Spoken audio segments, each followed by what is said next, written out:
Okay, this week, folks, I'm officially a PhD in nutrition. PhD.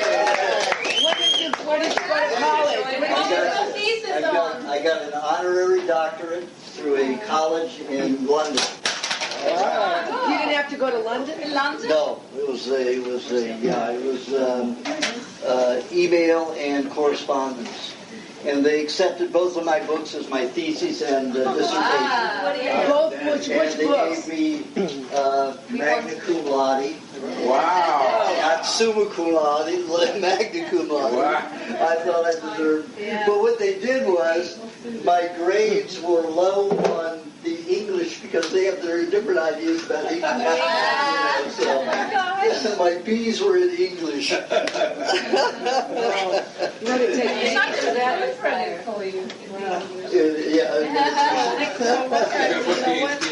So what's it going to do? Yes. So what's it going to do? What's a higher price? Well, it just means that I can flaunt my stuff now, and have credentials and go before Congress and stuff like that. And I don't have to have an MD, backing me now. So. That's a great sign. Qualify you as an expert, wouldn't it? That's right, absolutely. Can you put PhD after your name now? Yes, PhD. Great. PhD nutrition. Wonderful. Most people just put PhD, but I would put PhD nutrition. How many years does it take? 40 years. 40 years. You work slower. 40 years? Because they base it on the life experience, and then they test you on the normal curriculum that's in there. So I had to test for every curriculum to make sure that I knew the information. So it was like having a battery of tests for a year. Well, about 9 months, a battery of tests. So normally you go to school and you learn, and you take maybe a test a week, tests every 2 weeks. Well, it was 6 tests a day. What was the curriculum that you were tested on? Everything: chemistry, nutrition, food. What kind of cost structure with the PhD? Oh yes, I'm going with $1,000. I just saw this article that was written on the Pasteur versus Duchamp stuff, and I thought it was really interesting because I've only heard of it through you guys, but it was through this health organization. They do everything from iridology to all the typical considered alternative healing stuff, and they had a really nice article written with it. With the whole, what's the thing where you get bit by a mosquito and Lyme disease? That's the Lyme disease and malaria. And it was nice to see that there are other people in the health profession that acknowledge that there are 2 different philosophies, and they actually even said that that Western medicine decided to go with the Pasteur philosophies, and because there was some chemicals they can sell. Yes, exactly. About selling and they kind of touched on that a little too. It was nice. Is there a Janus article? Janice? Janison? Janison? Jamison. Jameson? Jamison. Okay.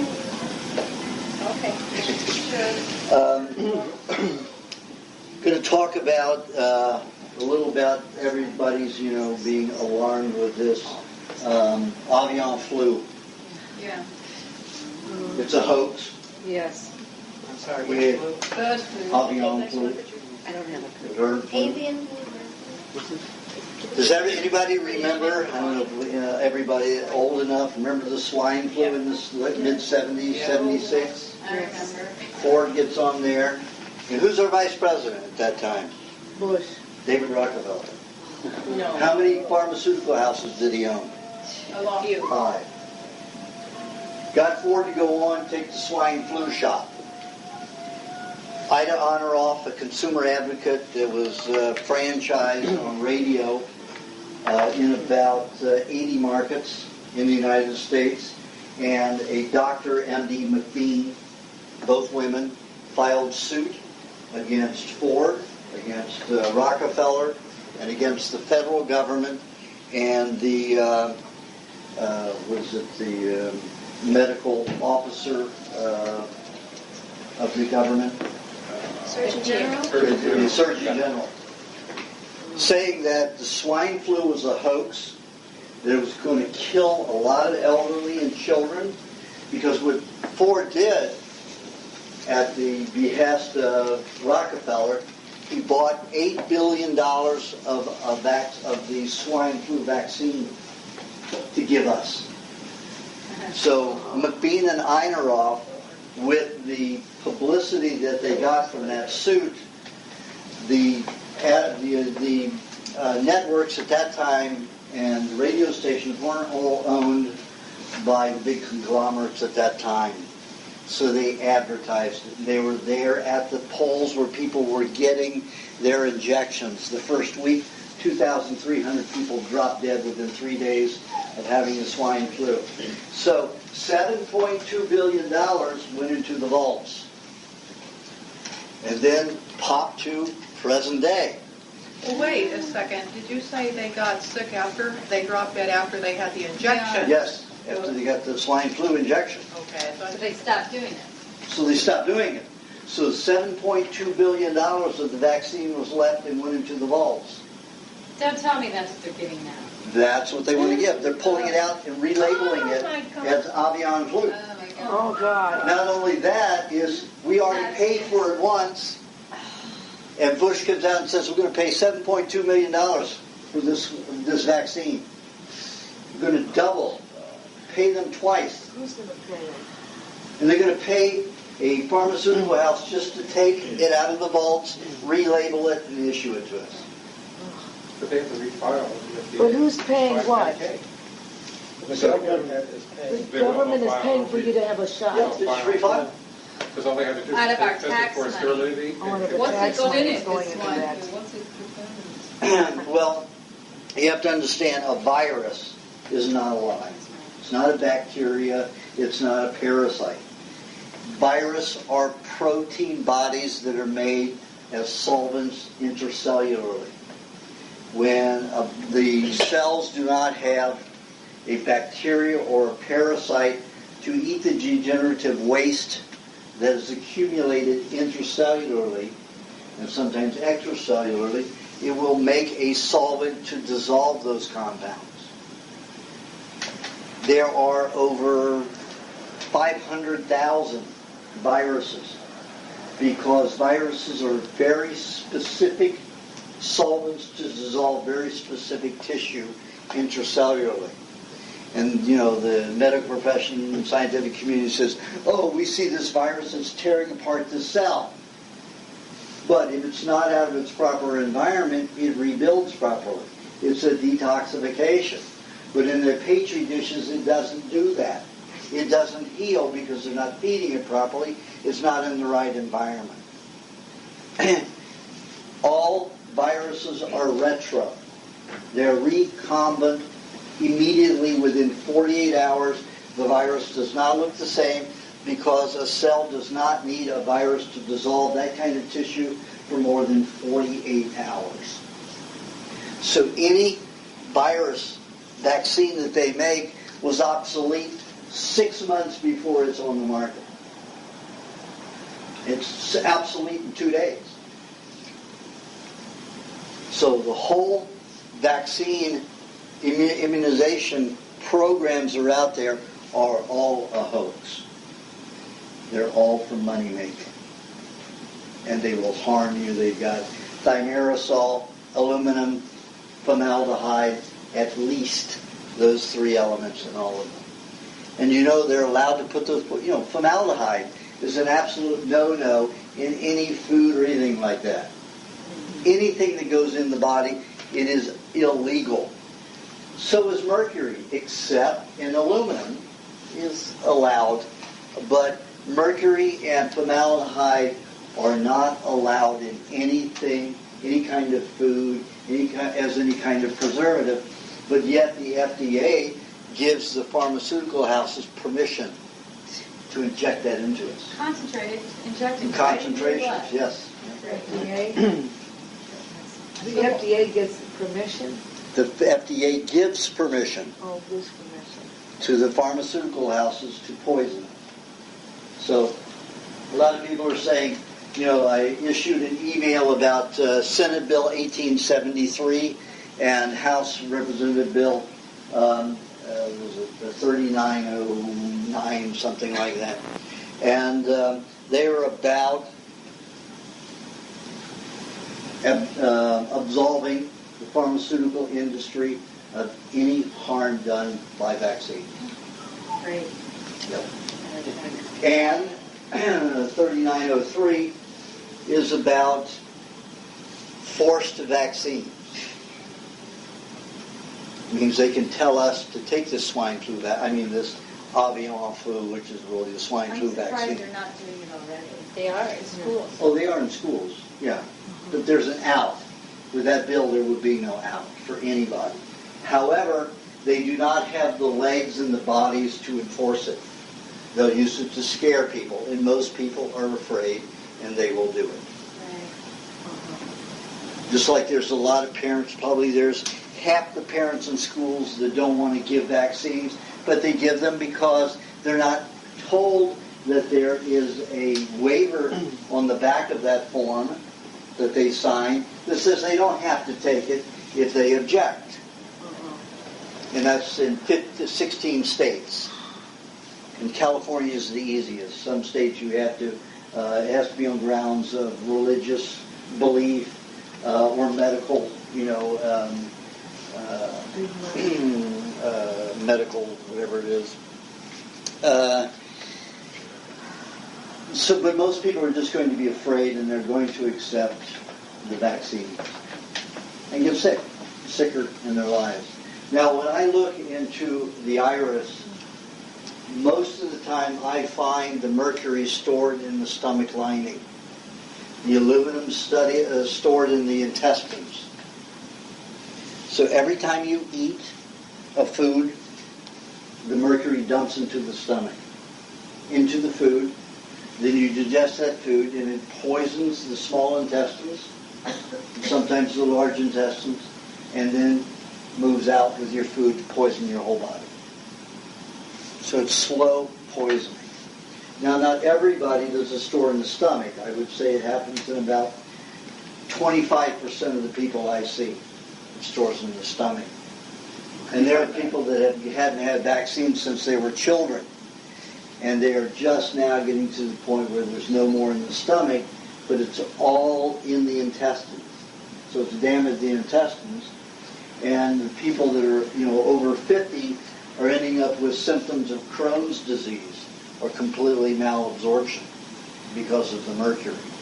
How do you find that where the mercury is? How can you tell if it's in the stomach or in the intestines? In the iridology, I look in the iris.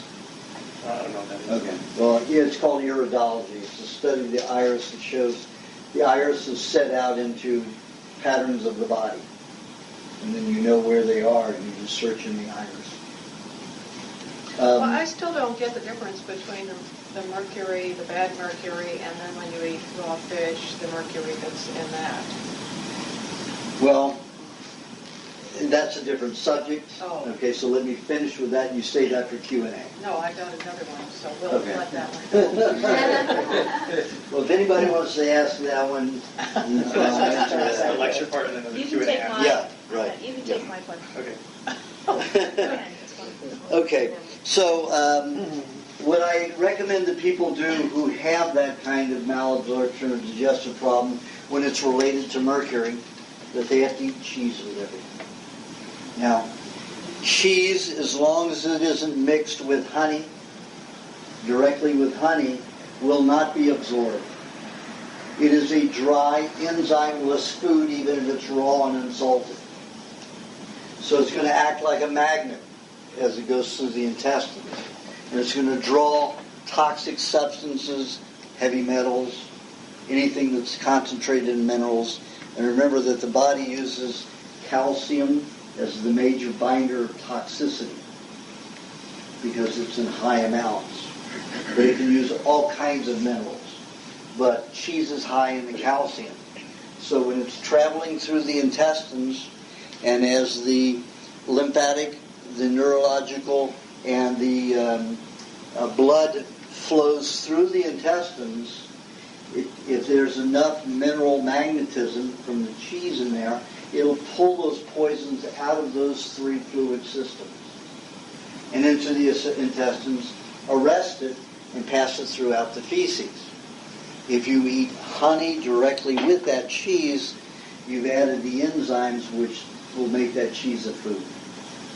Well, let me give you an example. A lot of people that eat a lot of cheese, they won't put on much weight or any weight, except that frees up for digestion. I had one girlfriend from New Zealand that loved honey and cheese together. And she was a skinny model, and I mean ultra skinny. In 1 month, she put on 40 pounds. So she would eat a pound of cheese a day with a cup of honey. And if you ate that much cheese without eating honey with it, you wouldn't absorb it, wouldn't utilize it in your system. She was very skinny and she needed it. What about with the butter? I'm sorry. The butter does not do that. The butter does not provide enzymes for utilization of the cheese. You can do the cheese. Cheese and butter together, especially if you have constipation. But if you want to really get rid of constipation, now I suffered constipation for 57 years. Just in the last year I've not had constipation. The constipation changed, as I got, as the more vaccines I got, the worse my, and antibiotics, the worse my digestion got. And after that bout with peritonitis, it was misdiagnosed as appendicitis at 12 years old, where I got all of those injections. I went every 3 to 4 days after that, and my bowel movements were always as big as my fist. So they always tore me. I always bled at least a tablespoon of blood, at least a tablespoon. Sometimes, 3 or 4 tablespoons of blood. And by the time I reached 22, my rectum was about 12 layers thick of fibroids, scar tissue. So when I went on a raw food diet, it didn't reverse that damage completely. I was moving every day, but still it would bunch up at the rectum or in the sigmoid colons. When it passed out, it would still pass out very large. It wasn't like granite anymore, like cement and scratchy, but it still would rip me. So when I got the tapeworm last year, all of my constipation went away. I had no more constipation. My bowel movements are never larger than my thumb, thicker than my thumb. So it's a pleasure. Pardon? You sold the Yeah, one? from the tapeworm. Wow. You sold the one? So you want a tapeworm? Yes, that's what I'm saying. Parasites are very good. And you take, I mentioned it in the recipe book, the, what's his name, Weinstock, Joel Weinstock, who's a gastroenterologist at the University of Iowa. 15 or 16 years ago, noticed that the pigs at the university were very unhealthy, not digesting well, and getting colds and flus all the time. So he tested their intestinal tracts and everything, and found that they had no trichinosis, no whipworm. So he checked all the pigs in the farms, and they all had trichinosis. So he took the pigs from the university and put them out in the slop house with the other pigs. They got trichinosis and got well. Okay, so he says they were too clean. So he got the idea that, if anybody knows about inflammatory bowel syndrome, IBD, it's a very, very serious intestinal disease where if you eat or drink anything, even water, you get intestinal cramps that immobilize you. And it's a life thing. They go through the whole lives with it. So he went to the FDA to get permission to give 6 of his patients, they had to clear them, 6 patients, trichinosis, the whipworm from the pig, to see if that would relieve their inflammatory bowel syndrome. So they gave him permission to do it. So, and the people had to have suffered 10 years with medical help without relief, at least 10 years. So his patients were from 10 to 32 year sufferers of this disease. So he gave them the whipworm, infused it into their intestines. Is that like a tapeworm or whipworm? Whipworm are very, very tiny ones. The tapeworm is long, like a noodle. Lynx, mini lynx. But intestinal parasites are very helpful as long as they're needed. And of course, my body has needed it all those years. So he gave it to those 6 patients, and in 5 days, 5 of the 6 patients were completely symptom-free. Digesting everything was good. Hardly any gas anymore, no pain whatsoever, just a little gas. So one wasn't affected by it, didn't change his system, but 5 it did.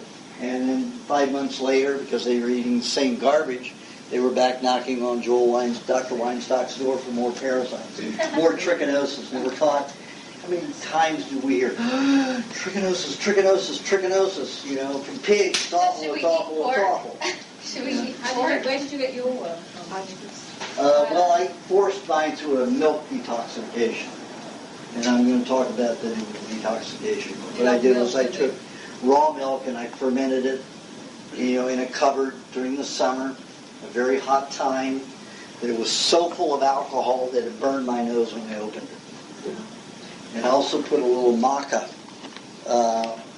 root in it because it's very much like cereal.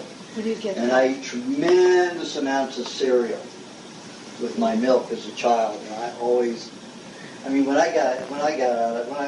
I left home at 16, got married at 16, so I would eat 2 boxes of cereal a day, with a half a gallon of milk. So I wanted the combination because I knew that that's a lot of what my body was built of at the time. And I'm experimenting for my detox book. So I drank a whole 3 cups of that in a 24-hour period. My God, did I have diarrhea, and I went to a heavy detox. My hip bones were always large, when I started developing in, adolescence. My hip bones developed like a woman, so I was on very small shoulders, big hips. So they always called me a woman, and when I got fat, it was all this way, and I was small up here, I was the Jewish pear. So, Jewish on my father's side, Catholic on my mother's side. So much guilt in my family. I used to have to go to the accountant and rabbi before I go to the priest. So the tapeworm came about because of all they mainly feed on sugar. You notice the third world countries where all these people have tapeworms and they're mainly children, it's when we're giving from the World Health Organization, we're giving all this garbage cereal. We're paying Kellogg's and all these companies billions and millions of dollars, billions of dollars to, donation of these, or they're paid. They get the donations. They pay these companies to give this garbage food, these garbage cereals to these children in these third world countries, and they end up with tapeworms. The tapeworms are there to eat that excess sugar because you have acrylamides and you have advanced glycation end products that they feed on. And there's a team of scientists who are full professors in Sweden who found that 60% of all tumors were made of acrylamide. And acrylamides come from fried foods, potato chips, all chips, cereals. And they felt that all those foods should be outlawed. They all lost their tenureships within 3 months after giving that information to the press, because you're talking about a trillions of dollar industry. And these professors and scientists have done their work for 12 years and confirmed everything. They couldn't work. They had to go to teach grade schools and high schools. And these were tenured, very brilliant full professors, all of them. So anyway, the tapeworm feeds on those excess sugars. So I forced a tapeworm because all microbes are part of every animal cell. They don't come from the ground or the dirt or somewhere else. They are part of every animal cell. And if you need them and you aren't poisoned so much with antibiotics, your body will breed a particular bacteria or parasite to help you get well. It's a symbiotic relationship we've had for millions of years. Chemicals we've had only for the past, 130 years. If you were a rich person, you had access to many chemicals even 10,000 years ago, even as a pharaoh. But you look at all of your children and the history of children who all came from very elite, rich people, they were always the weakest because they had doctors treating them with chemicals all the time.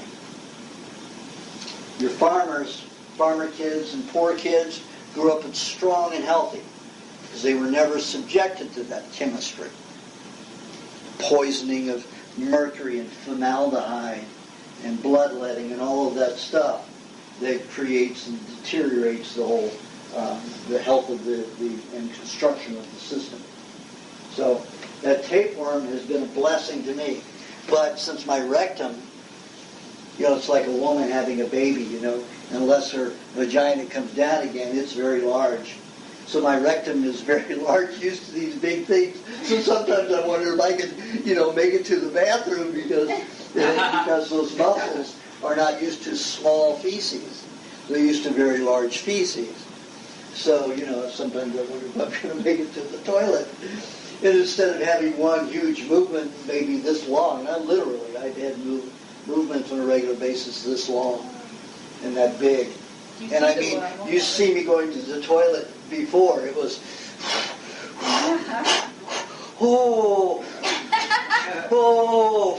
and that I would be very entertaining to watch on the toilet in those days.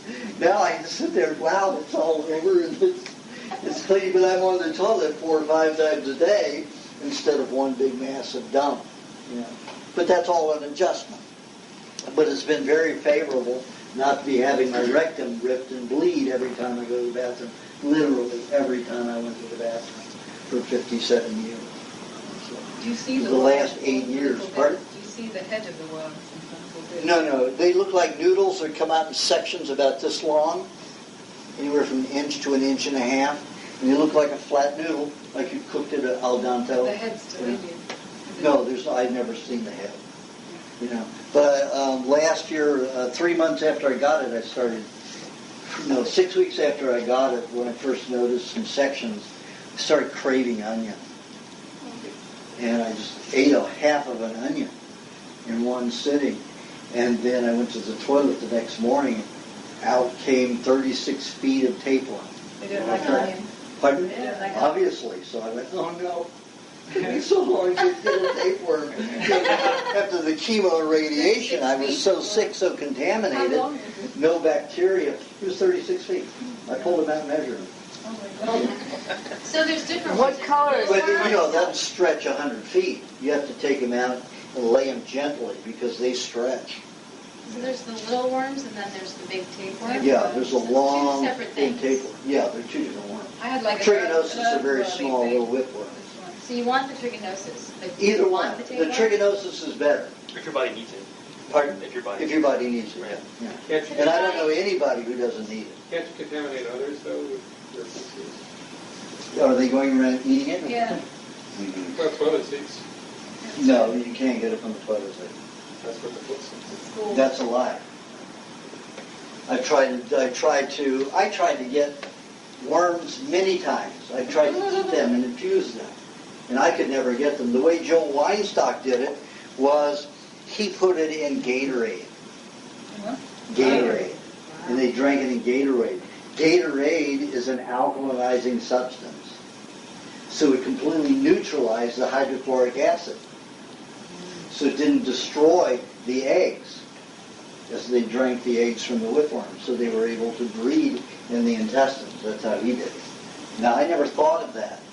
Now, if somebody, says, it says they want a whipworm or something, I say get the small intestines of a pig and wash it down with some vegetable juice, an alkalizing fluid like that. And I've suggested for quite a few people that have had some serious diseases, and it's working fine. I've still got another year of experimentation before I'm, satisfied with how many people that I've worked with. But it's working very well. What makes you decide? I mean, if you have them all of your life and they help you, who cares? The doctor, when you go to a doctor's office, they care. Because when you pick them up, you're in trouble. Because they're going to get They can't pick them up. or something. That is a fiction. It's a myth. Show me any documentation that proves that you can pick it up off of the toilet or anywhere else. No, what I'm saying is if you go to a regular doctor and they test you, and you diagnosed that they will treat you with flagyl or with one of the antifungal diseases. Right, well, they'll give it to you to take, yeah. It's a law. They have to do that. I know. That's the AMA law, definitely is. But that doesn't mean it's good for you. The flagyl, the poison isn't good for you. The whipworm and the tapeworms are. No, my point is, working in clinics and stuff, I see that the patients have to do that. Yeah, I know. Or they can be reported to the law. That's what's so scary. So you just don't go ahead and check for parasites. That's all. In fact, you stay away from doctors altogether. Dentists is, or you break a bone and it's dislocated, then you want to have somebody who's a professional and that put it back together. But doctors, MDs, are not professionals of health. They are professionals of disease and chemicals.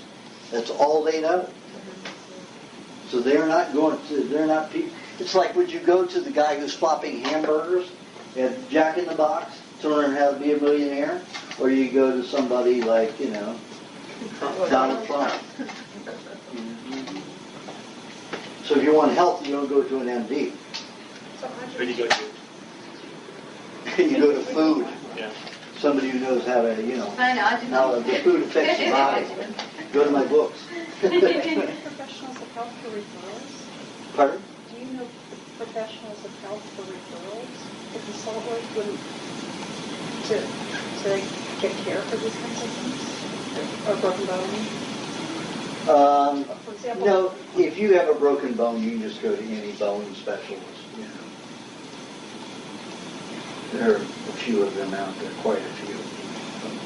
Would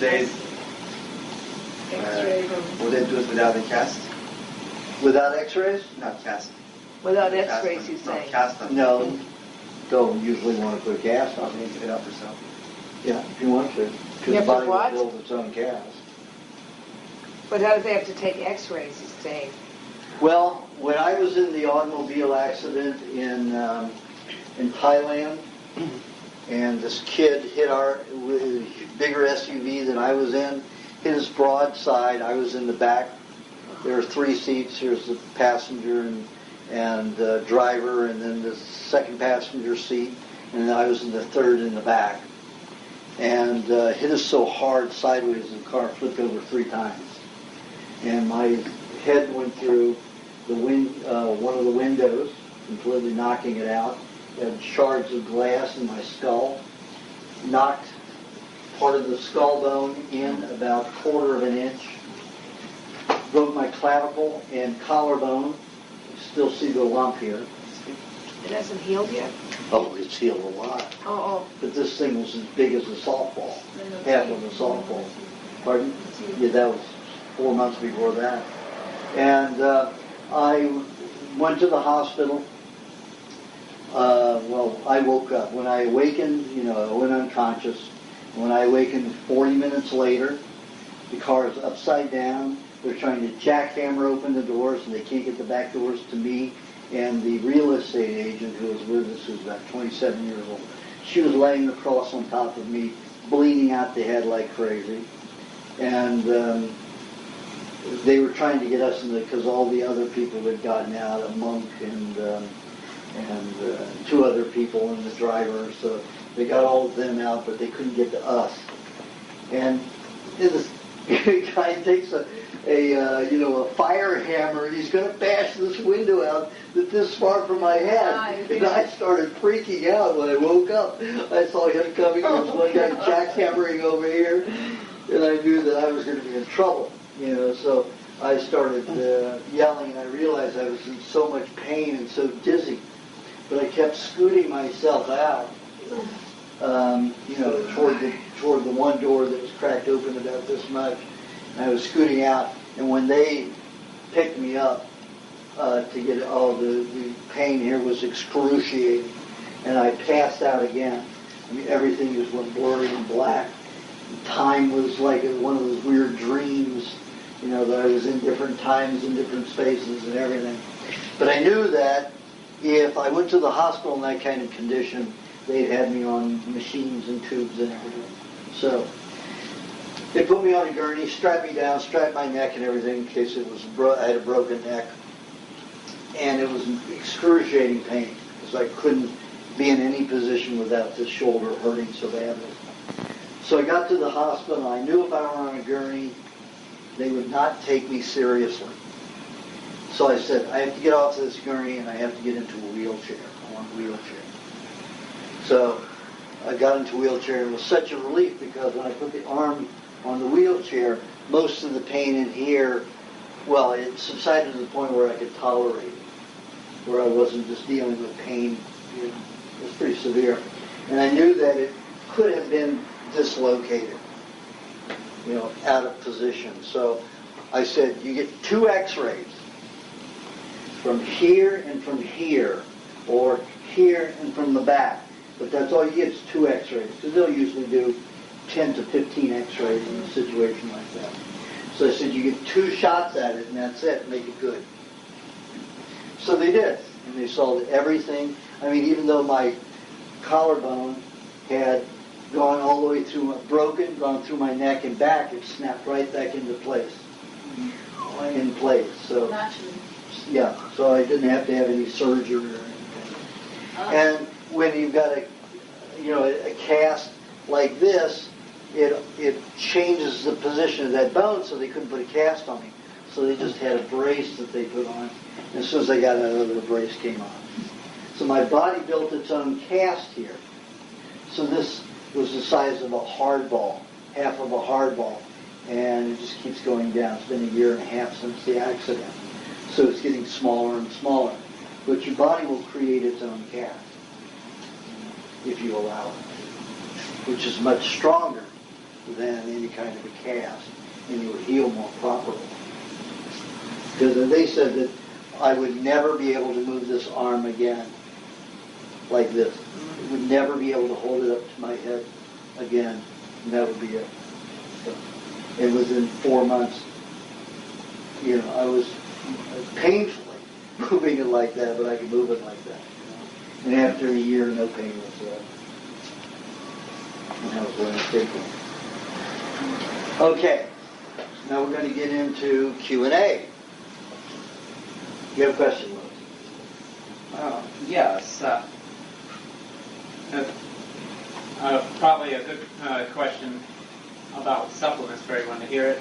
Every now and then, even those who are conscious about natural food talk about, well, just for extra insurance, like if you don't eat enough fish, take a couple of fish liver oil tablets, for instance, things like that. The insurance syndrome. I'd like to know, does that make any sense, or or are supplements harmful even if you are eating less than optimal? Well, if you're eating cooked foods, you're destroying enzymes, you're destroying the vitamins, you're cauterizing your minerals, so you're going to lose at least half of everything. Plus, you're going to have toxins that are formed that your body has to use good nutrients to eliminate it, or neutralize it and then eliminate it. So a lot of nutrients lost to cooking foods. So of course people want to supplement for that. But going to a vitamin supplement, if you know the chemical structure of supplements, it's the most absurd thing in the world. Take for example vitamin C. Vitamin C under a high-powered electronic microscope are these cute little fuzzy balls. And they're different colored and they're very, little spongy little things. You look at ascorbic acid, they are 1,000 times the size of these little spongy things, and it looks like broken glass. They are glass and they will go in and rip the system to pieces. Now what does that do? It creates a toxic effect that causes adrenaline and other hormones to produce fats to go in there and harness this stuff. That forces a healing reaction in some people, but it's robbing from Peter to pay Paul. It's like slapping somebody to get somebody to do something, to give them energy. Let's say, the kid's lying there. Daddy, I got no energy to sweep the porch. Bam! Get up and sweep. Then you're trying to go in here to get up and sweep the porch because you're going to have energy. But that's not a good way to do it, because that kid's going to come around and slap Daddy one day. And there's a whole loss of humanity that goes along with that. The same violation occurs in the body. 99% of all vitamin E is from Kodak and Fuji. It's the end product of developing film. It's the chemical that's the end product of it. Because the structure, the molecular structure of that chemical, once expended for developing, looks 80% like D-alpha-tocopherol. A scientist came up with the idea, wait a minute, we can sell this to the FDA, we can sell it to, people as this is vitamin E. And that's like saying, oh, this plastic bug here is like this real bug. It has no relationship, it's a poison. And when the chemical companies, Fuji and Kodak, used to have to take their chemicals and they'd have to clean them and then bury them in 12-foot thick walls of concrete and certain kinds of stainless steel called those barrels. Millions, hundreds and thousands and billions of dollars over the years. So they found a way to sell them to you so you consume it. The same way they're doing with fluoride. They use fluoride for cleaning metals, cleaning gold. Military is the biggest user to make, tanks, guns, airplanes, all this metal that goes into military. So, they have no place to put all this stuff. So they've convinced the government that the only way you can do that is disperse it in people's waters so everybody's drinking it. And it spreads it out. The newest way to get rid of some of that chemical toxicity is chemtrails.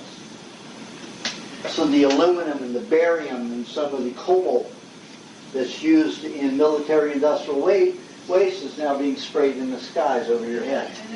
Everywhere. Under what guise? Mosquito. National security.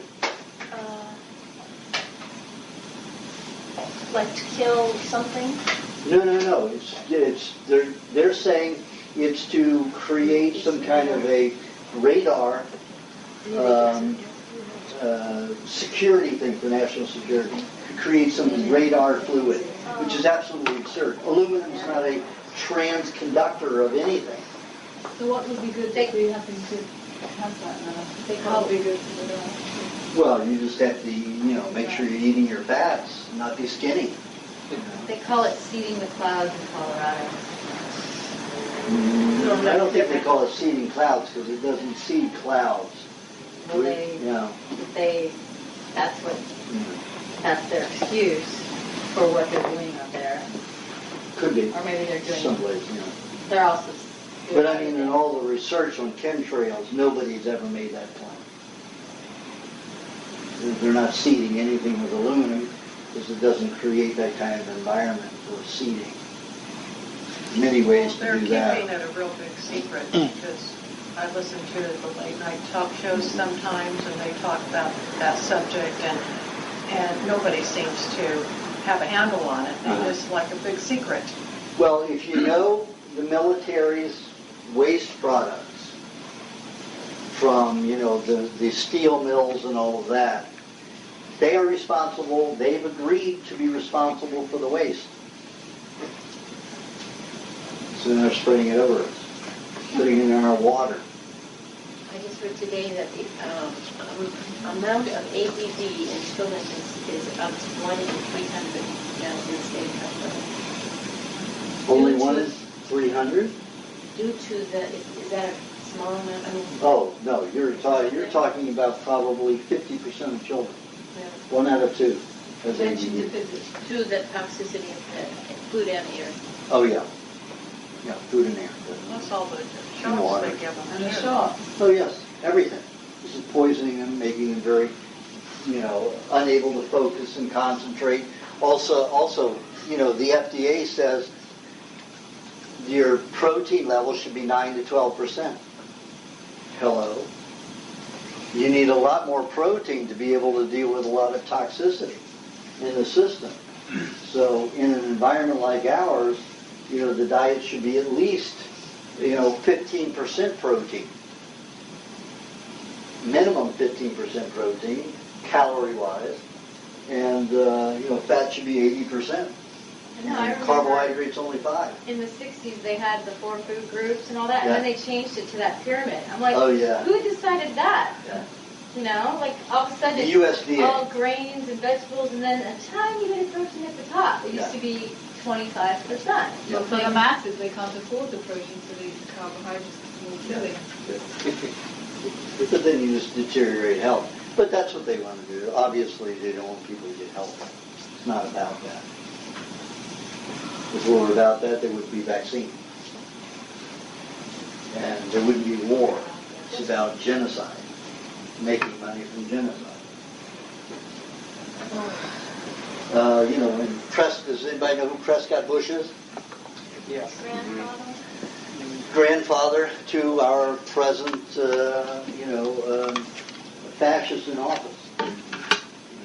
Prescott Bush financed Hitler. Wow. As soon as the Attorney General found out about that in the United States and seized all the assets of that bank that Prescott Bush ran, Hitler started falling quickly. And you have to take a look at it. Who the hell was this Hitler? He was a house painter. He was a vegetarian, fanatic house painter. They just used him as a puppet. He was just a puppet, a fanatical puppet, who put 2 tablespoons of sugar in each glass of wine, who would take a whole bowl of sugar and put it on top of cake. His mind was he was a crazy man. And had injections of stimulants every morning Oh, to get yeah. out of bed. Because he couldn't function. They just had Yeah. a big documentary on Yeah. him that was about his doctor, actually. Yeah. It was on, Discovery But his Channel. doctor was Like, part of Prescott Bush. Right. It's scary. All of that, and they did the same thing. They're the one that designed burning the rice. Krispies? Pardon? What's Krispies?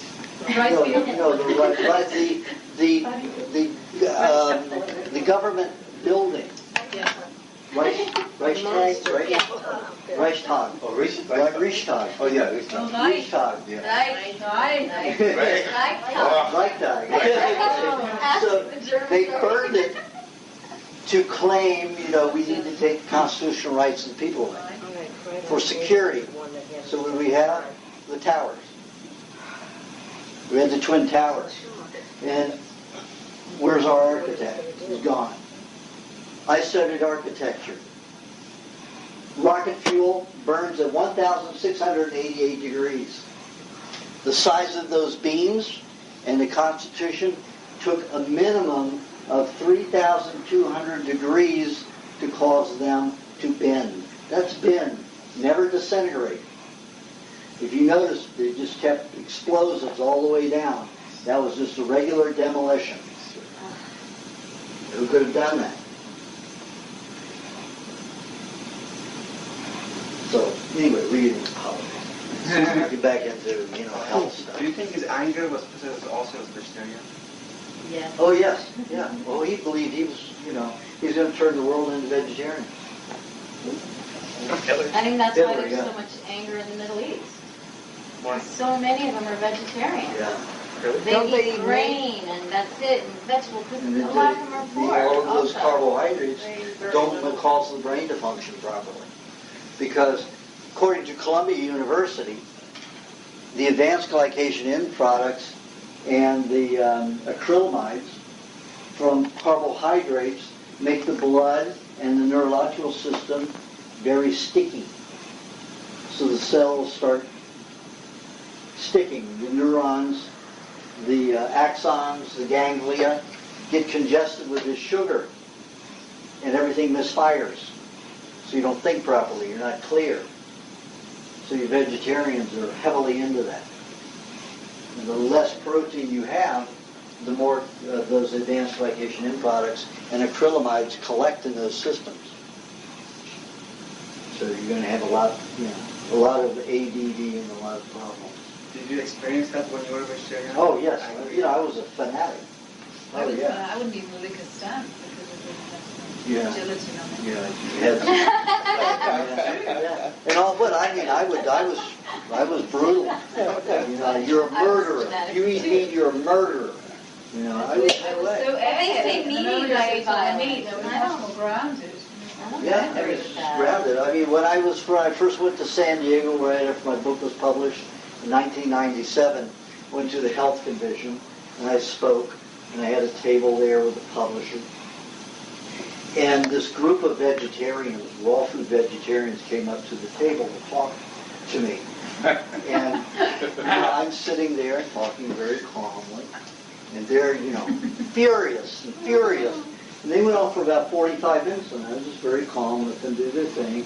And I would respond once in a while with one sentence that would answer their question, and they weren't listening.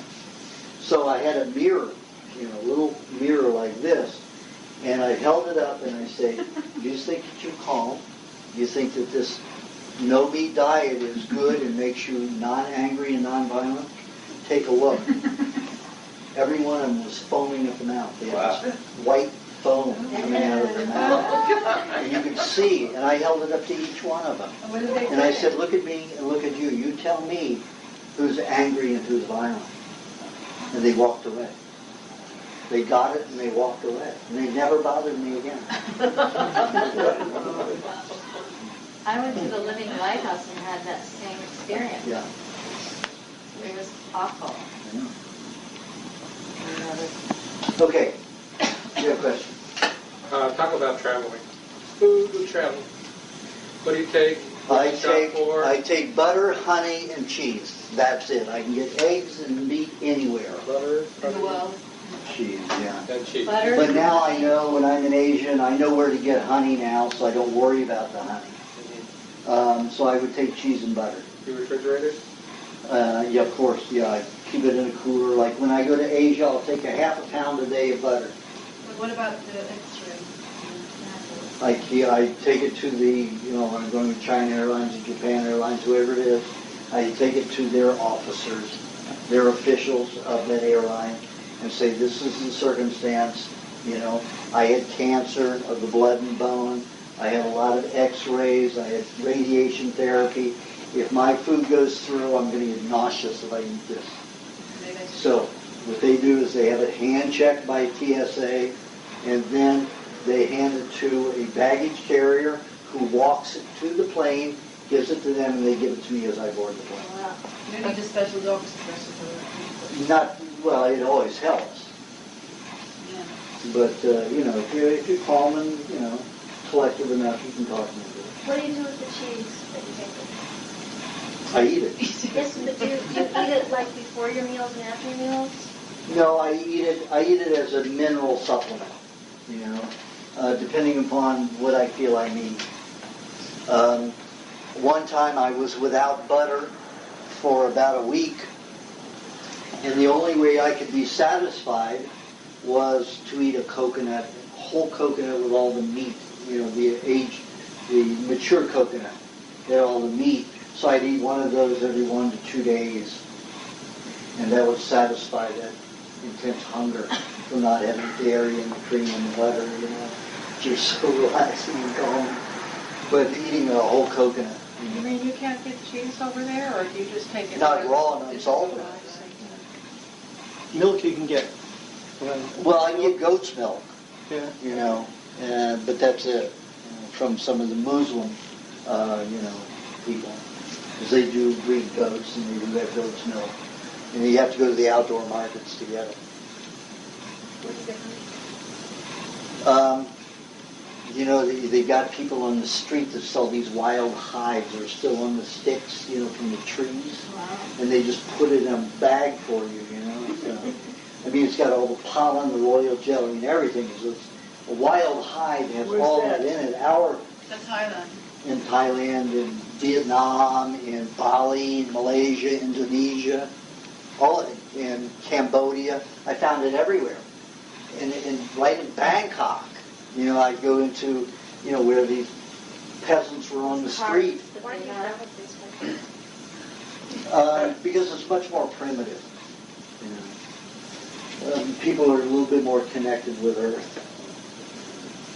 And, you know, the younger generation, 25 years and younger, they're already being indoctrinated by the TV. You know, you got a stomach ache, you know, right to the pharmacy. And you don't need a prescription for anything. Anything. You can buy anything there. Anything you can get in the drugstore without a prescription. Harris was that way too. What? Harris was that way too. I read Thailand is really bad about pesticides. Somebody at the door? Thailand? Yeah. Well, in certain areas, yeah, because Monsanto and Dow are giving them chemicals. What they're doing is trying to wipe out the little farmer. Because it destroys the field, they stop getting a crop, then they go out of business. And that's the same thing they did here, you know, in the United States. So then agribusiness comes in and they take over. That's what it's all about. It's their own warfare to take over, to be the authority. So there are wealthy Thai people that are doing this to the smaller farmers with the Americans, or No. The Americans are allowed in there to do it. and then the Americans are going to own the property and No, well, they Give do. cash? What they do is they just They're have puppets. partners. They have partner Thai puppets. partners. Yeah, but they're puppet partners. So they get paid on the counter. What's the name of the DVD about that? Did you see that? The what? The DVD that Jerry Garcia's wife produced about Monsanto and the organic farmers? I don't Yeah, Whole remember Foods was seeing that. selling it. I got them to sell it. Future of Foods, is that the one? What is it? Future of Foods, The Future of Food. is that the one? That doesn't ring a bell, but it might be. It's about Monsanto and the organic. Whole Foods has it. Okay, you have a question? My question, you kind of answered a little, was about, you know, sometimes I get on a little soapbox, you know, and my friends are, they don't really. They don't come. I have a friend who just immunized her child, and she asked me, I didn't decide to talk about it, and I told her the truth of what I knew, and then we got to talking about what I didn't know was how, since they're giving the flu shot for free and this shot for free, I didn't understand how the money was being made, and you kind of touched on it earlier. So the Our government gives it to the pharmaceutical houses. and then we pay it through our taxes? Our taxes pay for it, Okay, yeah. and then, Taxes okay, going up. I get it. Because my one friend's argument was, well, but the flu shot's free, so what do you mean? They're not making any money. And I said, no, there has to be a way they're making money, That's believe right, me. yeah. So it's all our And you have tax to money. understand that corporations pay less and less tax every year that a Republican is in office. Every year it gets less and less. And they give a lot of rebates, literally rebates, to companies for employing a lot of people. So some of these companies are getting money and not paying a dime of tax. They're actually being paid by our government. So this is all in the system. This is worth it. If you've got connections, in Congress, then you're in. Especially if you got them in the White House. And our little guy in the White House is just robbing the till. And when it comes to immunizing your child and taking to the doctor, we pay for that, right? The parents pay for those shots, No, they're right? supposed to pay for it. The government pays for it? No. The individual goes and gets the Right, the shot. mother who takes The the mother, child the to that family. pediatrician, Yeah, it's they paid. pay for those. Yeah, they're Okay, paid. but like things like the flu shots and all that are, That the ones that our government says, here, we're paying for this, and we're going to give it to you. We're going to do you a service. Sure they are. Listen, I got this land in the swamps of Florida. I'm going to do you a favor. Do you have questions? Philip, I'm going to touch on the bird flu because I'm going to go to Hong Kong and Bali, and will I be writing raw poetry there and all that? You know what I did? When I was in Vietnam, I went to three of those bird farmers, the chicken farmers. They're getting a lab test here would cost me $8,000 to do what I wanted to do. There it cost me $230. They have the same lab test done.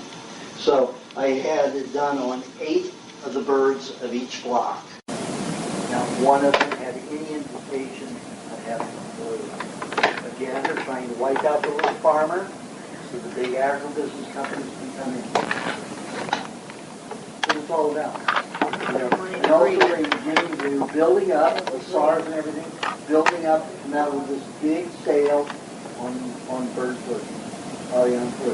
It's the setup. right. Setting you up to be afraid of this bird flu that's going to infiltrate humans. You can't cross, there's no way you can cross a virus into a human from another Why are they species. saying people are dying of it right now? And Why avoid they it. that? People die every year of flu because they're sick people. Right. No, but they're saying it's the bird flu. This little kid in Thailand just died because their chickens had it. That's a hoax again. It's pulling out one person and saying, this person died of the bird flu. Yeah, same thing they did with the mad cow and the mad sheep. And anthrax, remember anthrax? Yeah, so that all they're doing is picking out a few people. And if you look how many times people die a year during the flu, it's something like, over the planet, it's several million people. And they're just picking out one person, they'll pick out a child, and this child died because of the swine flu. How many children die from vaccines? They don't tell you that. And who knows what that child really died of? Yeah. So if it's part of that question, so you here we go, I go to the Venice market, or I go to Whole Foods, and I know that the farms have been researched by, but so when you go in other countries, you I eat right out of the streets. Yeah. I go on the streets and get it from the farmers who are growing their own chickens. I remember in Cambodia, they're selling chickens, all this meat and fish, it's on the street in the dirt. I mean, the flies and the bugs and everything. That's just what I want. That's good for, if it's alive and it's breathing on this planet, that's what I want. So I went up to this one vendor, and she was probably mid-30s. Daughter was about 14 years old, maybe 13. And I speak Thai pretty well, and some Vietnamese, but Khmer, I don't know anything, except a few foods names. So I wanted to tell this woman I wanted the pieces of chicken with all the fat on it.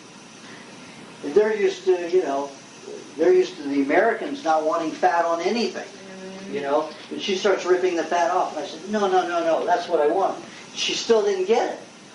So I grabbed a piece of that fat and started eating it. I said, I like it. That's what I want. The daughter, 13, 14 years old, jumped back 10 feet. jumped back 10 feet because she was afraid I was going to give her some kind of disease. You have to understand, the older thought nothing of it. The older people thought nothing of it. But you have to understand, they're putting televisions. They can't afford a TV. They make 50 cents a day, $1 a day max. That's 12 hours working a day. That's what they make. They can't afford to run the electricity, much less buy a TV every day. Yet General Electric and these other companies have gone in there and given them donations to wire everywhere. So you go out in these villages, And they're, and there's stilts. A grass hut. Yeah, grass huts. Grass huts. And they there's got nothing one light bulb in there and No. maybe a refrigerator. If they're lucky, they have a refrigerator. Maybe one refrigerator or two refrigerators in the whole town, in the whole village, and everybody's got a TV. Oh, no. Where do they get that TV? And what does it do? It's always advertising these foods and drugs. Foods and drugs. Foods and drugs. And the American good way of life. And it's all based on them eating and taking drugs. And that's the way they present it. So these younger generation think that their parents are savage and dirty and diseased. Yet, I went into the hospitals and I looked at, I went into the pediatric division because I could meet a lot of the young women who had children.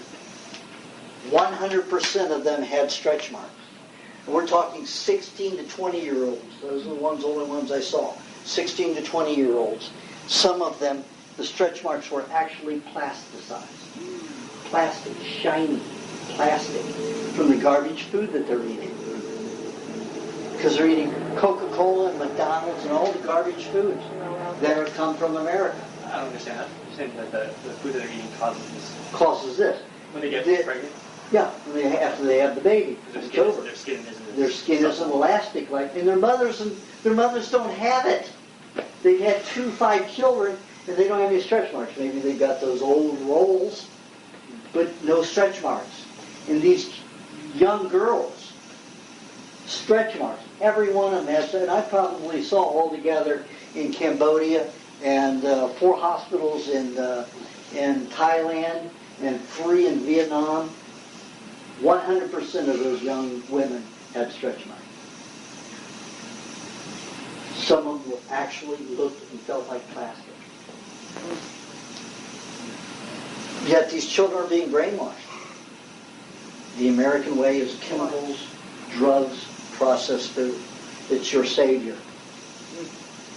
So they think bacteria is this horrible thing. And it comes from the earth. So they have them fearing, like most people in America, you fear insects, you fear bacteria, you fear parasites, when we should be fearing chemicals. We've been living with parasites and those insects in the earth for millions of years. We know that Lucy's at least 4 million years. We're dying off, right? Yeah, dying off. Well, when I was in 1957, 1 person out of 1,000 died of cancer. Now it's 1 out of 3. 1 out of 2.5. We're not getting healthier. You have a question? Yeah. You said that when you buy your milk, you put it, when you take it out of the fridge, you leave it for 2 days. At least. Do you give it some air, or you just have it tight? No, I leave a little air space. Just a little air space. You put in a mason jar, but does it... No, I leave it. I buy the gallon jars in glass. The half-gallon jars in glass. I buy it in glass. I don't like plastic. I can taste plastic. So I take the cap off. I pour a little. I shake it up so the cream's mixed. I pour a little out, so I've got a little air space. But is the top tight? I put it on tight. Yes. Okay. Yeah. Just leave it in a dark cupboard for about 2 days. I like to put a couple tablespoons of honey per quart in because during the summer it will, when it's warmer, it will turn into kefir quicker. In the winter, it's just the opposite. You put the honey in, and it will take 3 or 4 days to become kefir. That's when you're supposed to leave it that long? Then I put the honey in. Yeah, I will leave it that long. In the cupboard. But I don't use heat in my house. And I live in the mountains of Malibu, so it gets pretty cold up there. It's even down to freezing sometimes. We have hailstorms up there. once or twice a year. So it's pretty cold where I live. So, but doesn't the honey kill the bacteria that you want? No, what it does was it helps the acidophilus grow quicker. It causes the lactate to be digested predominantly over the fats and the proteins, because you have the Bulgarius and Coccicus bacteria. And when you put the honey in, it allows the other bacteria to become less active. And then you have a sweeter keeper. It's not bitter. Well, it's not as sour. So in the winter, you want to leave it 3 days in the cupboard. You keep a warm house for you and your mother. Mine's cold. My house gets down to about 50-some degrees. Like a refrigerator. People walk into my house and they have to leave their clothes on. How much honey? I put 2 tablespoons per quart. And if anybody has a normal temperature of house, that's what put in. It'll help it turn into kefir quicker. I have a short question. Like you say, everything has to be even room temperature. Like if you live in a cold place, how do you have it room temperature? Like if you live like in Siberia or... Well, that's room temperature. I mean, if you're, that's, the Eskimos, out of all the raw fooders, they live the same lifespan we do. The other raw fooders live 150 years old average. Okay? The Eskimos, because, they take a fish, I was there, they fish through the ice. By the time the fish is at their mouth, it's already a popsicle. Everything they eat's frozen, and to me, that's why they don't live as long. Because they lose a lot of enzymes. So how do you keep it not frozen in the cold place? To go back into the little Well, they don't have that, yeah. But I mean, they're so hardy. I mean, they've got their babies crawling butt naked on the ice of an igloo, How many of you would do that? How many of you would let your child, your infant, crawl on an ice floor? You'd freak, wouldn't you? Why? Build that strong baby, especially if it's on all the time. You have a question? I have 2 questions. I have a lot of radiation and heavy metals in my system, and they're being dumped. I'm eating a lot of cheese to absorb it and everything, get it out of my body. And you mentioned to me that I don't want to detox too quickly because it could really, really hurt me if there's too much going on in the system. So my first question is, the detox baths, is that something that would speed up my detox and be dangerous for me? No, because that's lymphatic as long as you only do them once. If you're doing the lymphatic baths that I talked about in the revision, you can do those every 3 days, 3 or 4 days. You don't want to do them any more than that because it takes 3 days to catch up with it. But a lymphatic bath normally does not detoxify heavy metals. It just removes the detox, the stuff that has been detoxed? No. Well, it helps that, but what it's doing is melting the stuff that's in the lymph. Most people don't store mercury in the lymphatic system.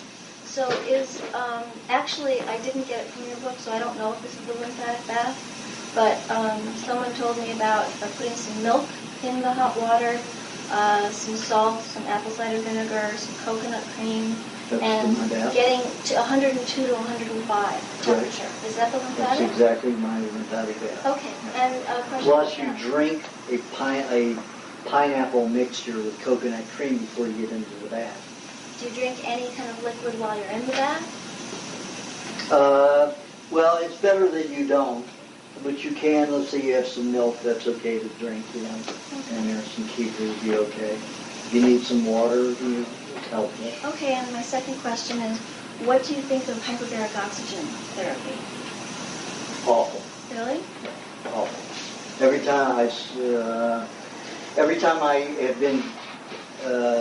time I've received somebody who's had it, it's terrible for them. It's not true oxygen, it's a chemical oxygen. Only way you can get true oxygen is from plants. So because they're administering this oxygen under pressure, it's altering the oxygen? It isn't true oxygen. It's a chemical oxygen. It isn't produced by a plant. Well, doesn't it come from the air? No. They chemically produce it from a gas, a mixture of chemicals to make a gas that they call oxygen. What kind of side effects do they have from that? Some people it causes headaches, some people it causes slow neurological degeneration. And it usually, it's neurological degeneration. Take, for example, my mother got breast cancer 5 years ago. I don't remember how I found out it wasn't from her. So I called her before she had any surgery or anything done, and talked to her about it. I said, 15 years ago you were in really bad shape. You did the diet 50%, raw eggs and orange juice and olive oil and raw and salted cheeses, and you did about 50% raw, and you saw how it turned you and Dad around. I said, why don't you try this? She said, but this is cancer. And I said, yeah, but did you read my books? Of course I read your books. She said, but I'm a nurse, and I believe in the medical way. I said, okay, so what are you going to do? She said, well, I'm going to have a lumpectomy. I'm having 11 limbs removed. I'm not going to have a mastectomy. And then I'm going to have radiation therapy. I said, Mom, you're 72 years old, and you're going to have radiation therapy over your breast, in your lungs behind. What's going to happen to your lungs at your age? Well, nothing will happen. It'll be fine. She was on oxygen for 3 years. 3 years after that. She was off of, she still had to use it at night, but she was on it for almost 24 hours a day for 3 years. Stopped her from going on vacations, stopped her from doing all kinds of things. She would go golfing without her oxygen, but she took it with her in case. So she had several times a day when she'd go out without having it on, but have it with her. Then it got less, after 3 years it was less and less. And then she had a surgery. She went deaf, which is part of that, all that therapy, and it damages the body. It's going to deteriorate more and more, and the first things you're going to lose are your senses. So she lost her hearing. So she had this $80,000 surgery planting these new hearing aids which have circuitry that plugs into the cochlea in her ear. So that means they're getting right into part of the brain center and putting electrical currents and wiring into her head. Too old to be doing this. 77, 78 years old. Too old to be doing this kind of a thing. She got a serious infection. She took antibiotics. She's wasting away because now every food repulses her. I just left her last week, and I fed her papaya. Lots of papaya. Got her appetite back. It only took 1 day of eating papaya, and her appetite was back. I gave her custard, the next morning, and that made her a little nauseous. A couple of hours later, she started vomiting, but didn't vomit anything. So I knew I had to keep the butter down. So I just give her the eggs and the papaya without the butter and just some honey. And that was working. So after I got her stronger and eating well, I left 3 days later, and she went into the hospital that night for tests. She hasn't come out of the hospital. It's been 10 days. And she's just wasting and wasting away. Oh, no. What would you have done in order to help her breast cancer instead of radiation or? Well, I would just give her a good diet. Yeah. Clean the lymphatic system. And put hot water bottles under her armpits. Dissolve it. Make it fluid so it moves. Do you have a question? Well, could I just... Where is she living? Make some... Cincinnati, Ohio. Clear up something about her question first. Is like, you said a bath at 103 degrees. If we 102 to 105. Okay, so if we go to Glen Ivy, is that the same thing as a lymph detox? If you're in it long enough, you have to be in it for 45 minutes to an hour and a half. Without even popping up, huh? Well, you maybe pop up for maybe a minute or two, but you've got I to keep see. that heated liquid. Oh, okay. Well, with the pineapple mixture, is that in the book? Yes. Is it in the book? Okay. And would that be good, thing to take if we go to Glen Ivy? Absolutely, yeah. Okay. You want to Okay. utilize it as a detoxifier. Oh, and I have, in my car, I have some copies of the revised We Want to Live, if you want to get one today. Anybody interested? Well- Just hang around after this and let me know. Okay, my question is my husband's question, and he has dystonia, and, Kathy told you a little about it a little bit.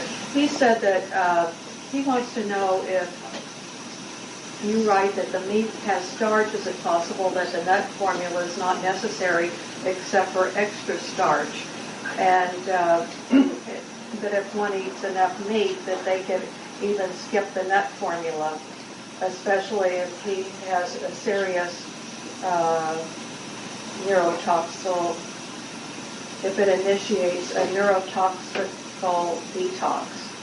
Well, you have to eat it every day for like 10 days to cause that kind of detoxification in most people.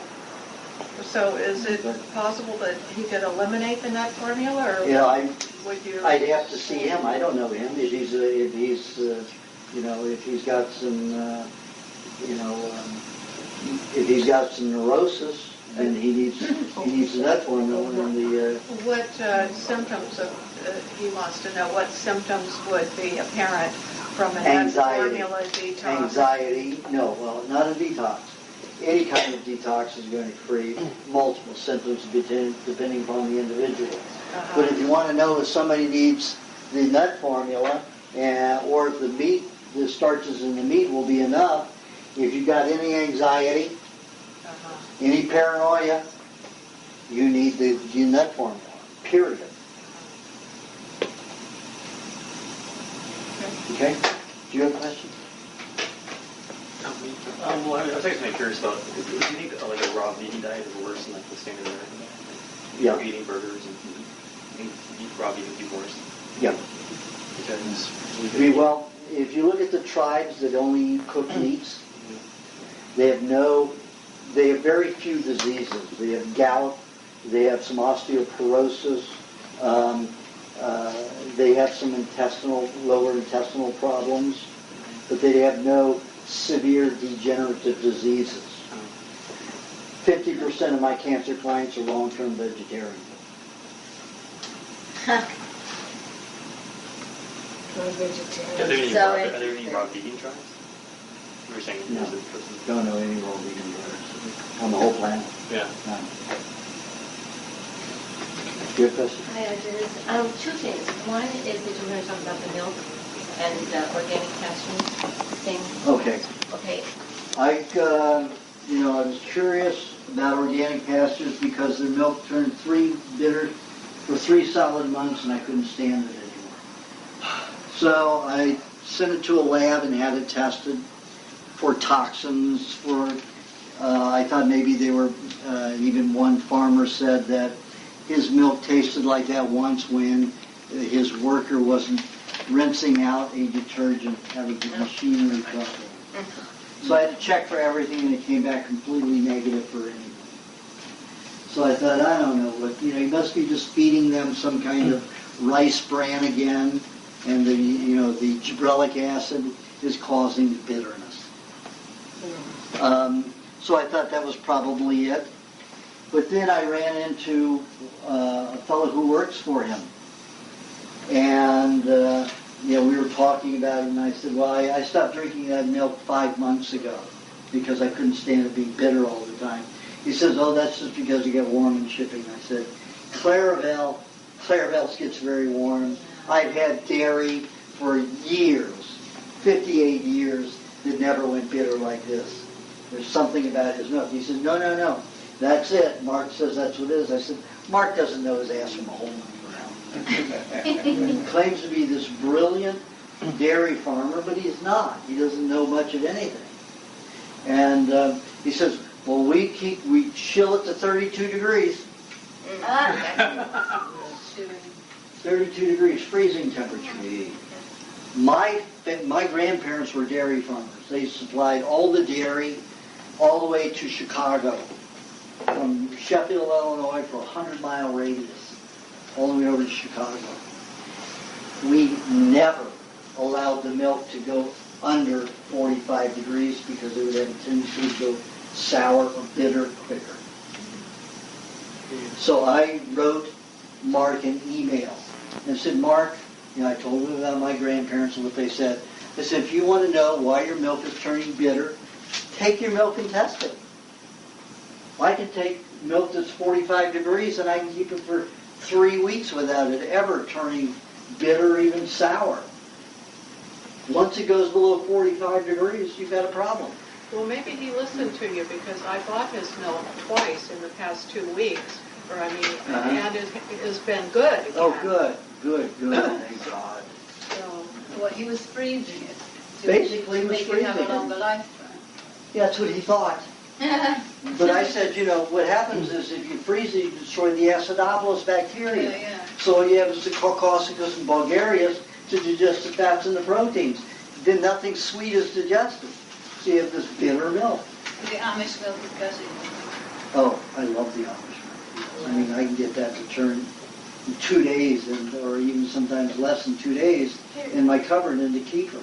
I started trying to make my own cheese, and I started with the Claravel, and it was so easy to get it to do what I wanted. Then I tried the organic pastures, and it wouldn't do anything.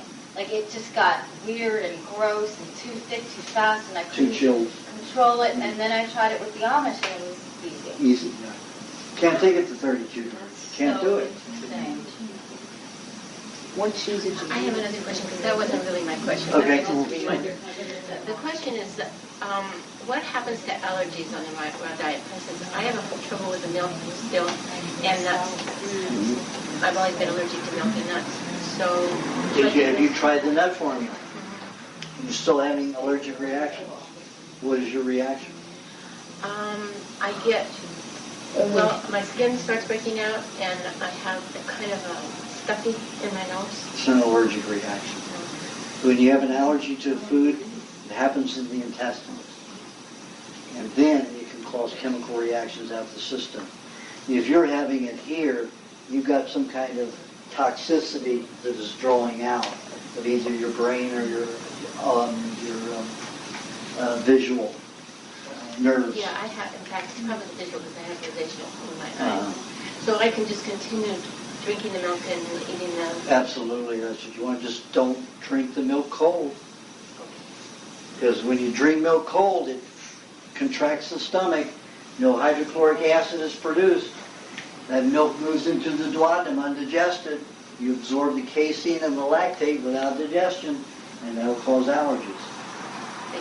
So always leave your milk out till it gets warm, or put it in a bowl of warm water, inside a jar to warm it. I won't, because I have no vagus nerves in my stomach. My milk sits out for at least 2 days before I drink it. I drank the some that I have here, and you see me only sipping it. I sip it. If I'm drinking it, it hasn't been left out. So between the raw milk and the kefir, is one better than the other? If I use the mint to kefir? Kefir is always better because everything's pre-digested already. So there's very little digestion that has to occur. Same way with high meat. When your bacteria is pre-digested everything, or a lot of it, so that you can break it down into smaller amino acids to do so many more things. And the neurological system, its amino acids are the smallest particles of amino acids. And the only thing that normally breaks that down into that size are the E. coli and the bowels. So if your bowels aren't working, or you do enemas, or colonics, you're destroying the nutrients, the protein that's going to feed your nervous system. If you let your meat get high and eat it that way, it'll change the nervous system. That's why you see, people with psychological problems, 20 minutes, they're different people. And they've been on neurological compounds, psychotropic drugs, 5 a day for 40 years. I've got one guy who suffered so badly, the only job he could do was be a gardener. So he didn't have to be around people. And he'd trim trees and do all of that. And he lived in Nevada City. depressed his whole life, hated people. Got to eating the high meat finally. Changed his entire life. Now he's got 3 gorgeous girls, and he's not even that good looking. But he's such a happy guy now, and he was depressed and mean all of his life. When he started eating the high meat, he's a nice guy. He's funny, very funny guy. He just didn't have the nutrients to feed his nervous system properly. So he started eating the high meat. So he only eats high meat. He eats 2 pounds of high meat a day. Wow. And he's got 3 gorgeous girlfriends. I mean, gorgeous girlfriends. And even made my jaw drop. Well, the milk that you say you leave out for 2 days, then do you drink it? You leave it out the whole week till you go get more milk and you start the deal over again? No, I take them out for 3 days in advance. I see. So it's out 2 days and drinking it, Okay. 1 day. Well, the So others it in rotates fridge, like okay. that, yeah. Do you have a question? What do you know about What'd you say? Oh, I know a lot about marijuana. I was About what? for 2.5 years, every day. What'd he say? What do you know about There are What do you know 16. about marijuana? What do I know about marijuana? Marijuana has 16 times minimum the tars that regular cigarettes do. So 1 joint is like smoking a pack of cigarettes as far as tar goes. And when you're smoking, pardon?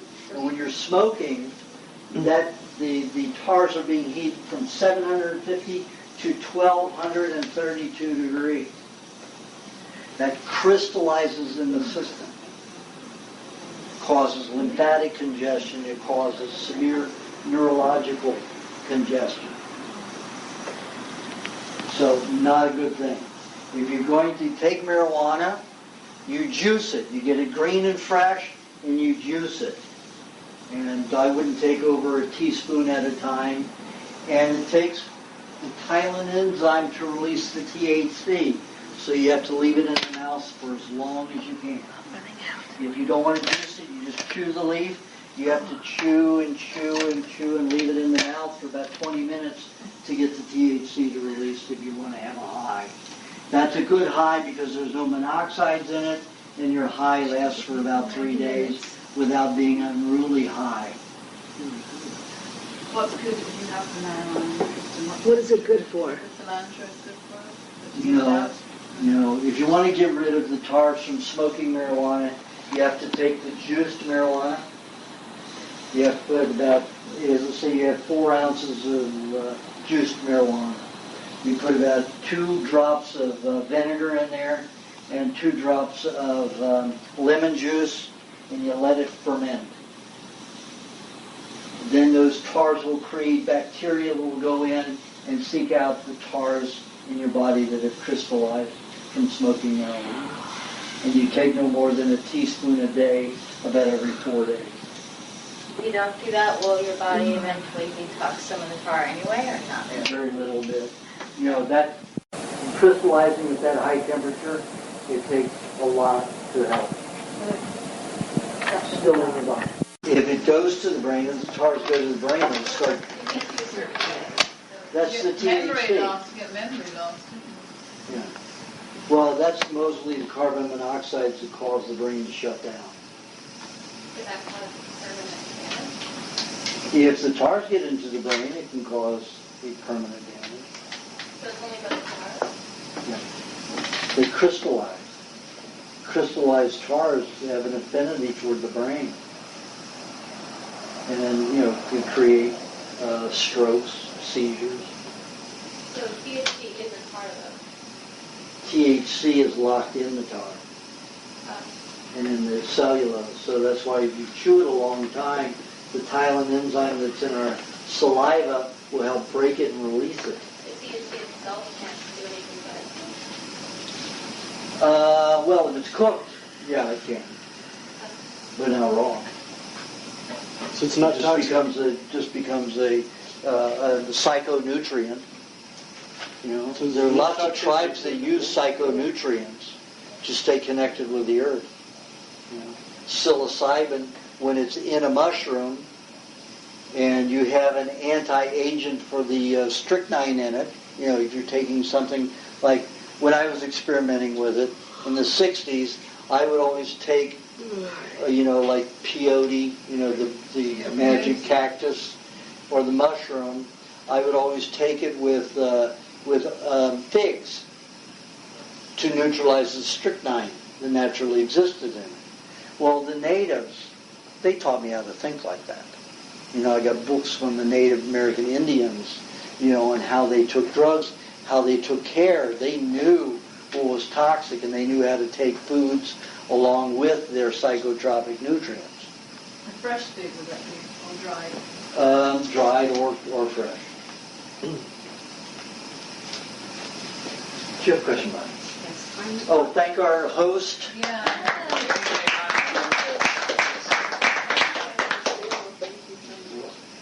So, as I've sat here through today, I've had these surges that come and go.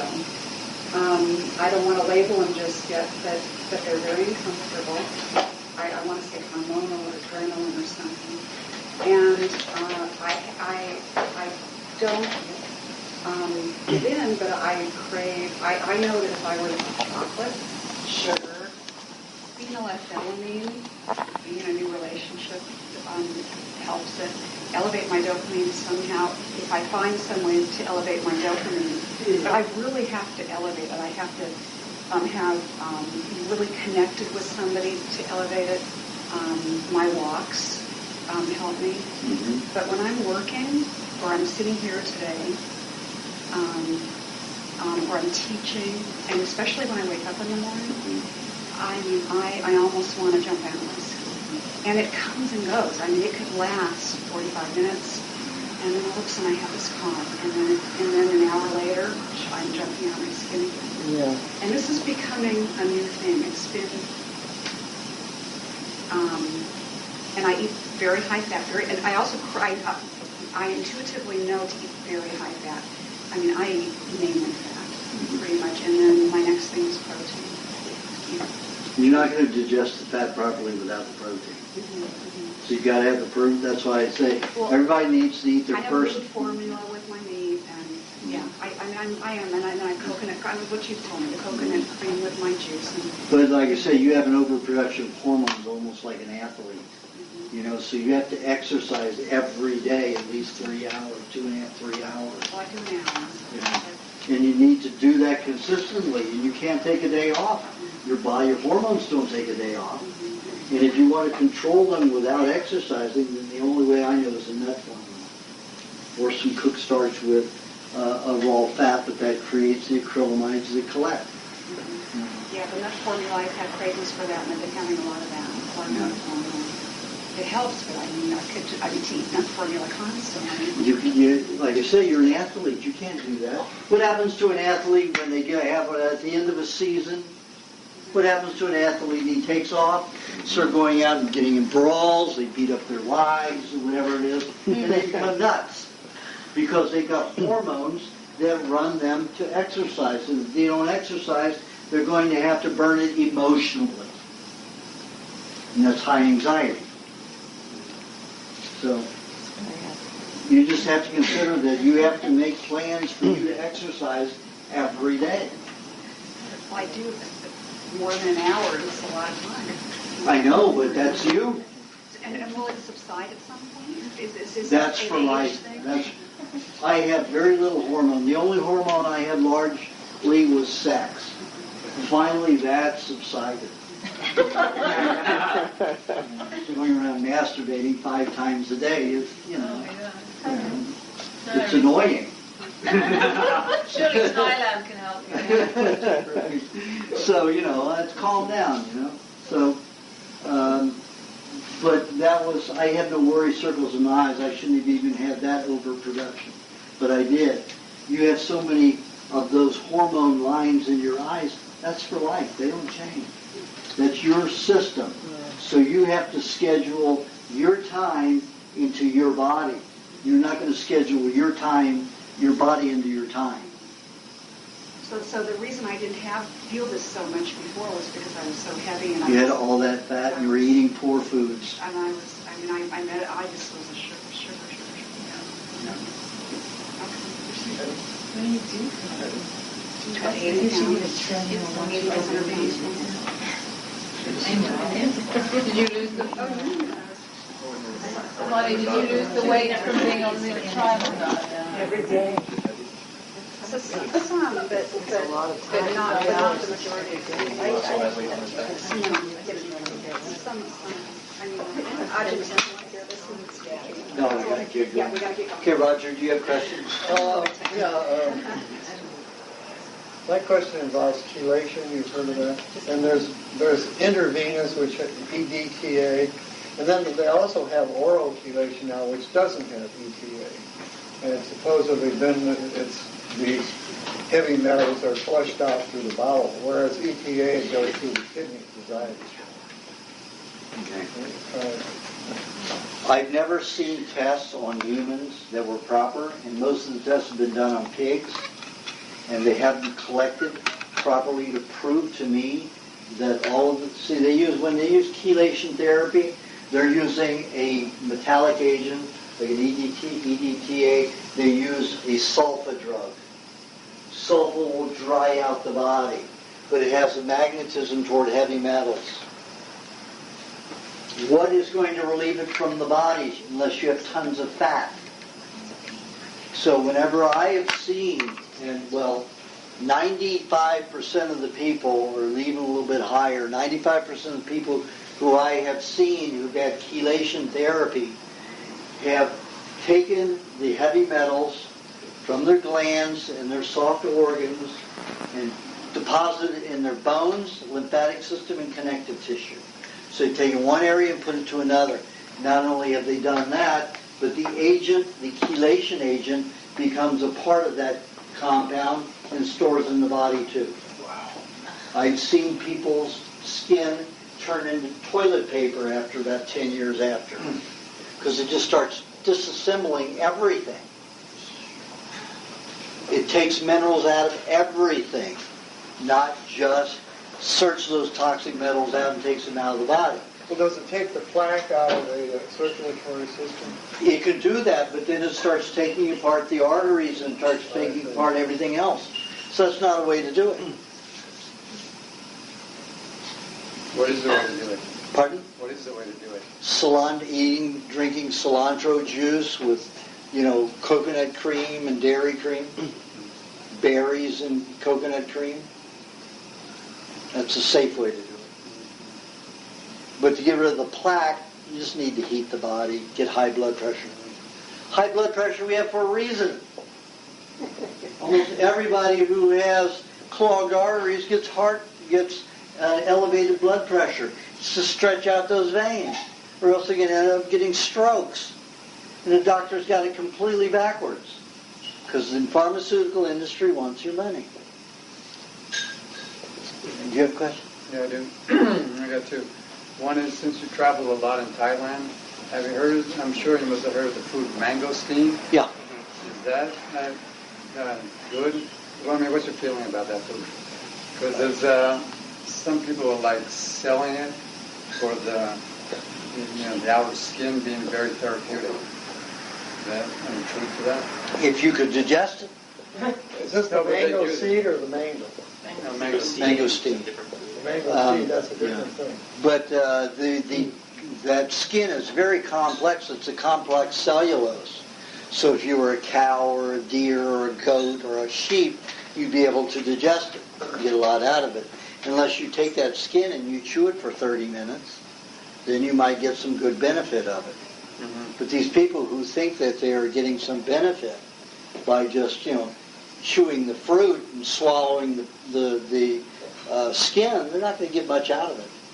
A little bit, maybe 2-3%, but not a lot. How about if they use it as an herb? They would boil the skin. What happens when you boil the skin? Okay. What happens in all foods? You have metals, you have trace metals, arsenic, lead, mercury, in every food that exists, in every leaf, in every skin that there is, bark, no matter what it is, stalk, root, you have those elements, you have iron, all these metals that are in every food. When you cook it, you break all the bonds and they all become free radicals. Tea is a poor man's remedy. The pharaohs and all the, the dynasties, they had fresh juice was their medicine. The poor people, the lackeys out in the fields, they had to boil theirs. They had nobody to crush and juice their vegetables. And it wasn't a healthy way to do it. Okay? Do you have a question? Yeah, I know you said about eating cold meat and cold milk, so I've been trying to, have them... Cold milk is different, and cold meat is different. You can eat cold meat. Oh, you can? Yeah. Oh, I thought one time you said the same thing with it contracted the stomach? Or? Yeah, it contracts the stomach, but you secrete hydrochloric acid. Meat is not a liquid. Okay. So it's not going to absorb right into the duodenum quickly. It's going to have to go through the channel slowly. You'll just digest it slower.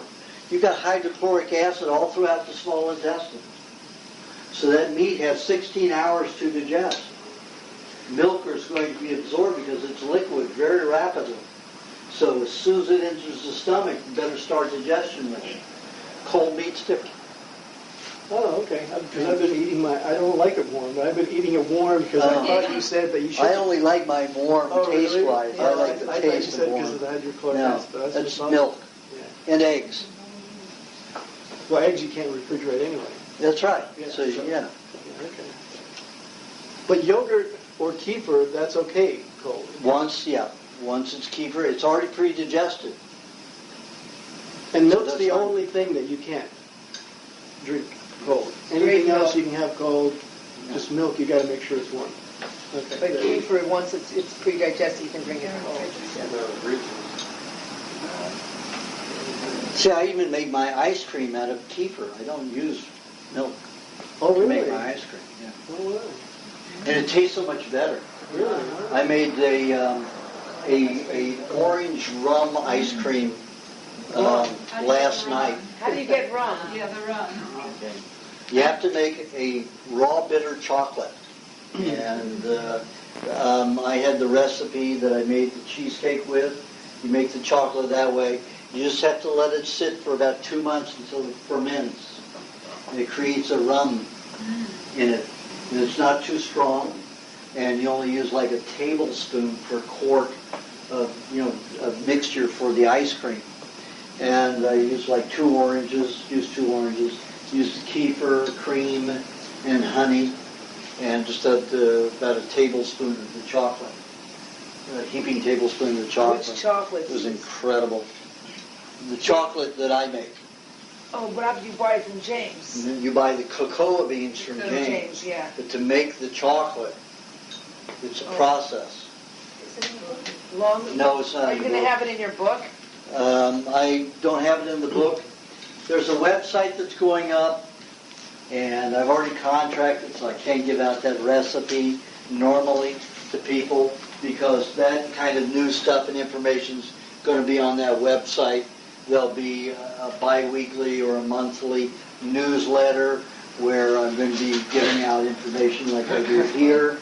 I'll take a particular subject and go through it. You'll be able to go online and search all the information that is not even in my books that I make available. The books will be able to be searchable. You'll be able to buy the books in PDF format so you can search them yourself, if you have Acrobat Reader. So there's going to be many benefits to that. So, you can have your hard copy and you can have your digital copy. If you want to search something quickly, that's the way to do it. Is this your website? What is the website? No, I'm not going to. I don't have the time to do it, but I found somebody to do this. Yes, right. Are they going to charge for this? Yes, it's going to be like something like $79 a year, $30 for a month trial or something like that. Oh, what do we have to pay? You'd have to pay that amount, Yeah. $79. I mean, that's So pretty does that incredible. mean you're not going to tell us how to make the chocolate? I can't. Why not? You can't, Because we won't tell. because I've contracted it. If you email me, I'll send it to you. Well, you'll get a bunch of emails. Yeah, but I can attach it to that Oh, quickly. I see. But you guys can't give it out. No. Okay. Okay. Aajonus, is it in the coconut cream recipe, the coconut cake, cheesecake recipe that you gave me? Remember, you said it back and forth. That, No, that was, yes, that is in that. It is in there. That is the Okay, I'm not chocolate. giving it to anybody. Right, yeah. Make it for the next pub. But that was the chocolate orange cheesecake. That's right. It's the same thing as that, only you're making ice cream with it, and the chocolate's fermented. Right. See, it wasn't It's a little fermented when different, for the cheesecake. Okay. Can I ask you just one thing on my last question? I'll have a cold yogurt, but I always crave milk. So I'll have a cold yogurt and warm milk right after. Is that okay? No. So if I have cold meat, I shouldn't even have warm milk then. Will that matter? No, that's okay. Yeah? If you're having warm milk, that's fine. Yeah. Okay. But just the cold yogurt is just too much cold and it won't produce the hydrochloric acid. Well, it'll just contract the stomach, so then the hydrochloric acid is not going to dump even into the warm milk. Yeah. It's just going to get in there. Okay. So anything cold, really, I shouldn't have with the even though With, the milk- with milk that isn't already kefir yogurt. Yeah. Okay. Good. Do you have a question? First, first of all, I want to mention, I don't have a computer, so I'm trying to look around for people who can make me a flyer, and I'm going to be going around. This is not a question. I want to have somebody have a computer to look up chemical analysis chemtrails. I want to go around to see, because it's been put out, like you said, by U.S. government military spraying in the it's iridescent clouds, iridescent. Yeah, but you don't have time to talk about that. Oh no, I don't want to She talk about wants, it. She needs Ask somebody. who has a computer. She needs somebody to go online and search the websites who've done chemical analysis of chemtrails. And to type a flyer for me, and I'll be the distributing around it. I'll distribute it. I need to get people to call their Congress or people or, I gotta fix it. Pardon? I gotta fix it. How do you know? People lobbying. Yeah, well, what they did it here in L.A., you know what they did? They got so many calls about it, they stopped doing it over L.A. Now they do it over Ventura and over Malibu and let it float over into L.A. Nobody sees it. I saw it the other day. Yeah, well, they're doing Right. it again. Well, Dennis Kucinich withdrew his support from it, what I heard. Yeah. But he did know about the chemical trails. It's started by the U.S. government, and the military puts it out, sprayings from airplanes. Well, can't you do some of the research at the library? I don't have if I get, all right, I'll do the research, but I need somebody with a computer who can type me up a flyer, because otherwise, if I go to Kinko's, I'm going to have to put out $45 You for can do it at a the flyer library. setup. It's free at the library. I don't know how to use the They'll show computer you. and to put up a flyer. They'll show you. It's really easy. Oh. You just have to type it out, and then they'll print it and everything. It's really. Oh, if I want to it costs make a 15 flyer. cents to print Okay, you one guys can work this out All right. another time. Oh, I know, I have a question I want to Okay. say. That was just an announcement if anybody was willing to help me. Question? Okay, if you have anything like material like cashmere, a sweater, the material, what do? Can you wash it in the washing machine? Is it going to shrink? Because it says on the label, wash by hand. I wash wool, I wash silk and everything in a washing machine. A regular But washing you machine. put it inside a pillowcase. Put You put your sweater or your item that is a wool, that's a hair, so to keep it from shrinking, keep it from stretching out of form, you put it inside a pillowcase, you rubber band that shut, and you wash in cold water. And you do not dry it in a dryer. Well, You one have to lay it thing, out. if you put a rubber band tighter, a rubber band, how many times Kathy, you wrap it around watch, it? okay? You take a pillowcase, you open it, you put the sweater inside of it, okay? Kind of leave it open, don't have it folded in there, just kind of out. Put it in there, So you've got this pillowcase with this way up the top, you wrap a rubber band until it's around there tight. Oh, but how is the water going to go through? The water goes through the material. The pillowcase. Oh, but it's going to be tight, the rubber band tight around it. Just try it. Try Just try it. We'll see it works. Oh, I see, the water gets on. It goes through the pillowcase. It What gets kind of to soap do the you items. Use I use BioClean, BI-O-KLEEN. Where do you get that from? And I use their cleaner degreaser. It's made with grapeseed oil and orange peel oil. And they have a detergent. And I use the same thing. I use it for everything. And it works perfectly. It's a concentrate, and it causes less pollution. And I only have to use, like a tablespoon per washer load. If you use any more, it's bad? If you want to use more You're soap. polluting, Oh. and you're also going to get more detergent in your clothes. Oh, so no more than a tablespoon per wash load?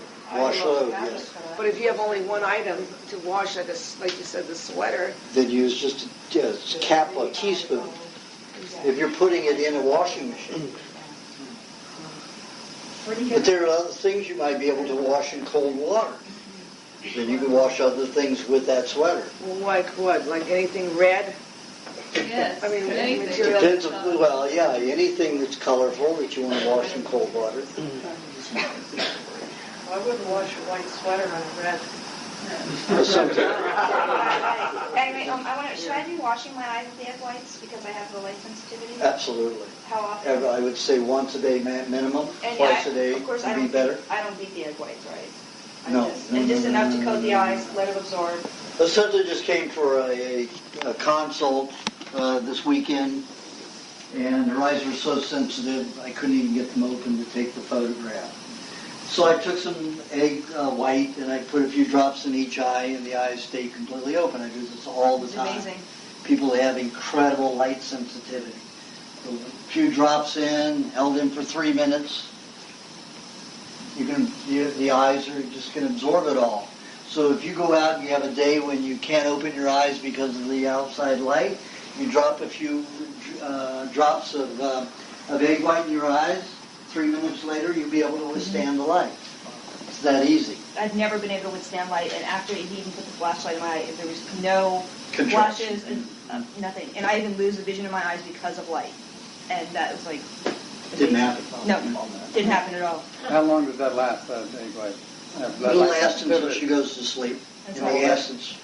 So every day I should do that for how long? Just until I'm no longer sensitive? Well, I can do it the rest of your life as long as you're living in Los Angeles. You're living in West Hollywood, and the pollution. Everybody should be using it. If you're living in Malibu, use it when you have to. Okay. But if you're living in LA City, anywhere, the valley, anywhere, you should be putting that in your eye every day if you want to maintain or improve your eyesight. Does it help when you're driving at night with night blindness? Yes. Because it's an eyedropper, did you say? I use, well, As for for patients I use an eyedropper. For me, it's when I break an egg and, I suck it out and eat. I just take a little bit and go like this. I just put it on my finger and rub it like that on the lower, and then I just hold my eye open and roll it around like a circus master until it gets all absorbed into the eye. Where'd you learn that? Well, I was doing chemical analysis in a laboratory on egg white, and I realized it was almost identical to teardrops, only it had more protein in it. And I thought, how would it work if I fed egg white into the eye? And then I found discovered all these things that it did, improved vision and everything. Because the egg's pretty sterile, the environment of an egg. Pardon? It's pretty sterile inside the egg. Yeah. Unless it's cracked. What about those laundry bags? Those mesh laundry bags that you can get? I've never tried one, so I don't know. Probably would work okay. Oh, for putting the cashmere sweater in? Yeah. It has holes in it, though. Yeah, but it's not going to, you need something that isn't going to allow it to stretch out of shape. Oh, okay. That's the importance there. Because, you can have one arm that stretches this far, and you have another one that's this long, so that's, in a bag, is to keep it from stretching out of shape. And you gave me a specific diet yesterday. Should I also add the nut formula to that or no? Not right now. If you feel neurotic sometimes, absolutely. I'm always freaked out. Okay, then you should be having. I have what she has. The Yeah. hits of adrenaline and Yeah, bam, but bam, you've bam. got over 7 worry circles, so you're an athlete. You know, so you have to exercise 5 hours a day.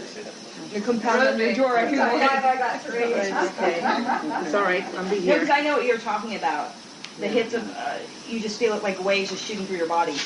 And I hate it. It's horrible. So you have to do the exercise and take the nut formula. Okay. So nut formula probably twice a week for you. Okay, and that's it. Okay. Most people only have to take it one day a week. Other people need to take it more often. Clay, do you have a question? Yeah, a couple. One, how do you treat hyperthyroid?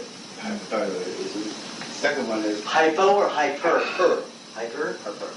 Pine nuts. Okay. Easy as that, pine nut. Okay. It restrict the thyroid from producing T3 and T4. Perfect. The second one is I finished reading the book Magic, Mud, Worms, and Other Miracles. That book. The guy talked about chemosis. Talked about. I was really ticked when a guy just pissed me off. Anyway, he talked about this condition where you don't get circumcised, and it's called chemosis. But you never talked about how you handle that. You know, how you get the problem, how you do it. I mean, the guy first pissed the hell out of me. Well, he went off on his tangent. He sure did. About circumcision. Yeah, he did, right. But, you know, you can get it in a vagina, you can get anywhere where you don't keep it clean if you're eating garbage food. If you're eating food that causes degeneration in the body, you're going to have lots of, solvents, virus, in the system that are going to irritate the skin.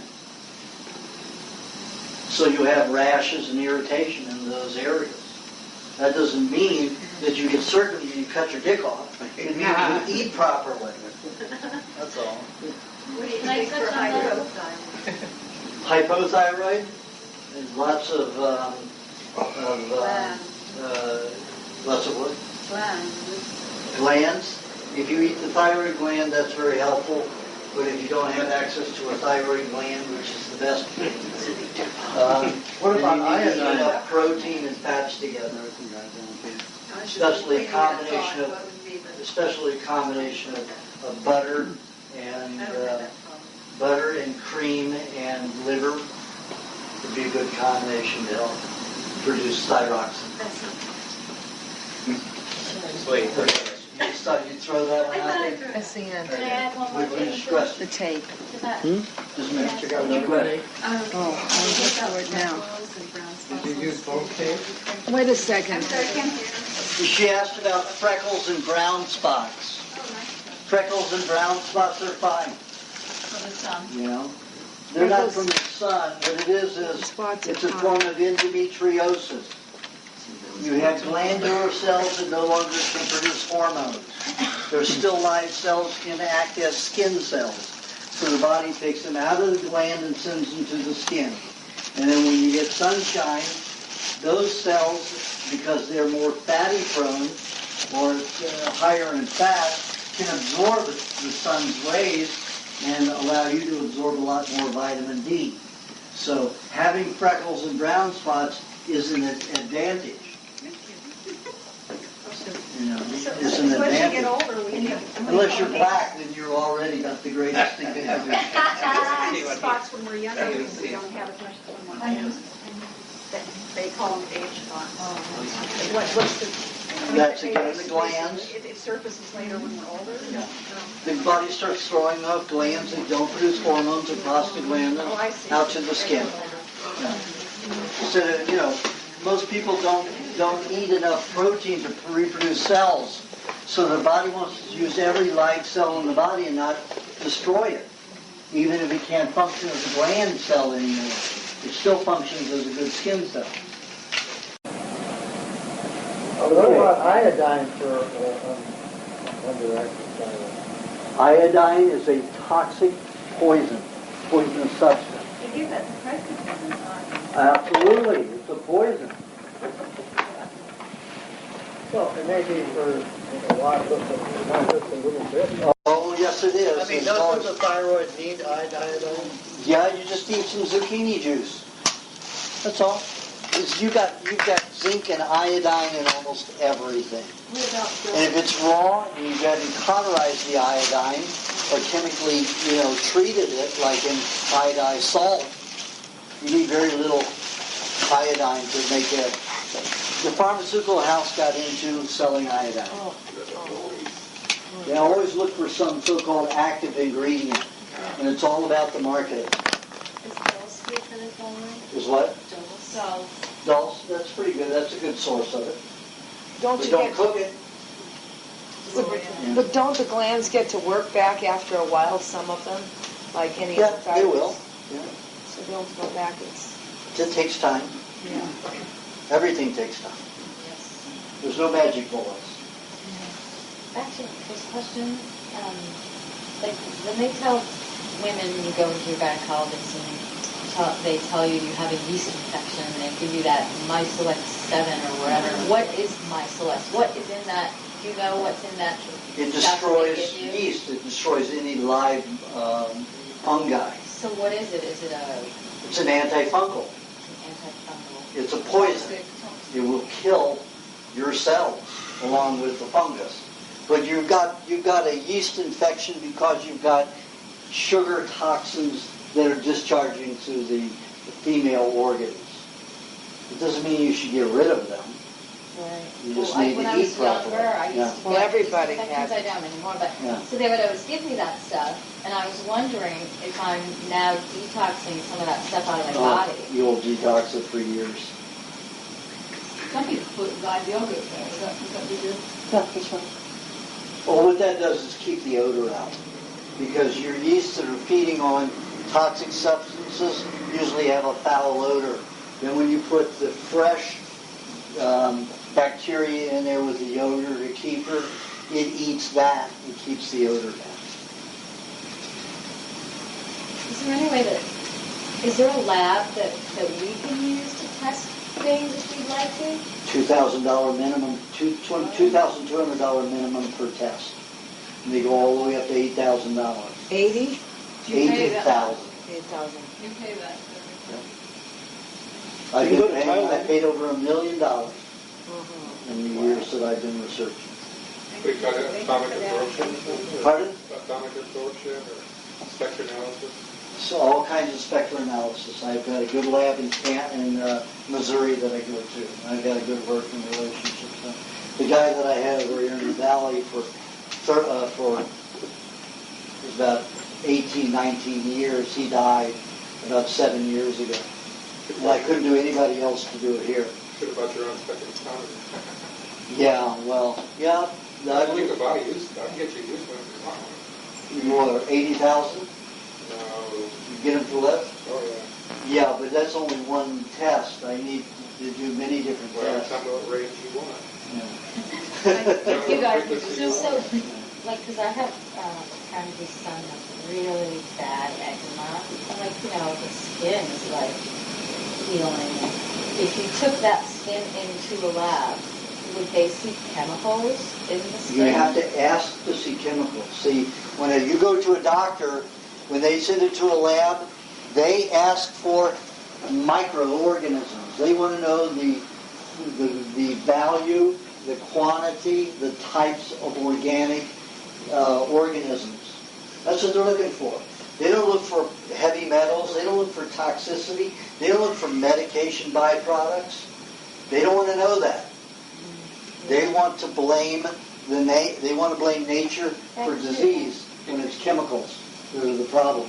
Like the woman that died a few months ago. I don't know, Kimberly. Does anybody know her? Yes. You know. She died of? She died of metal poisoning. But she came out in the form of breast cancer, and then metastasized to the lung and to the liver.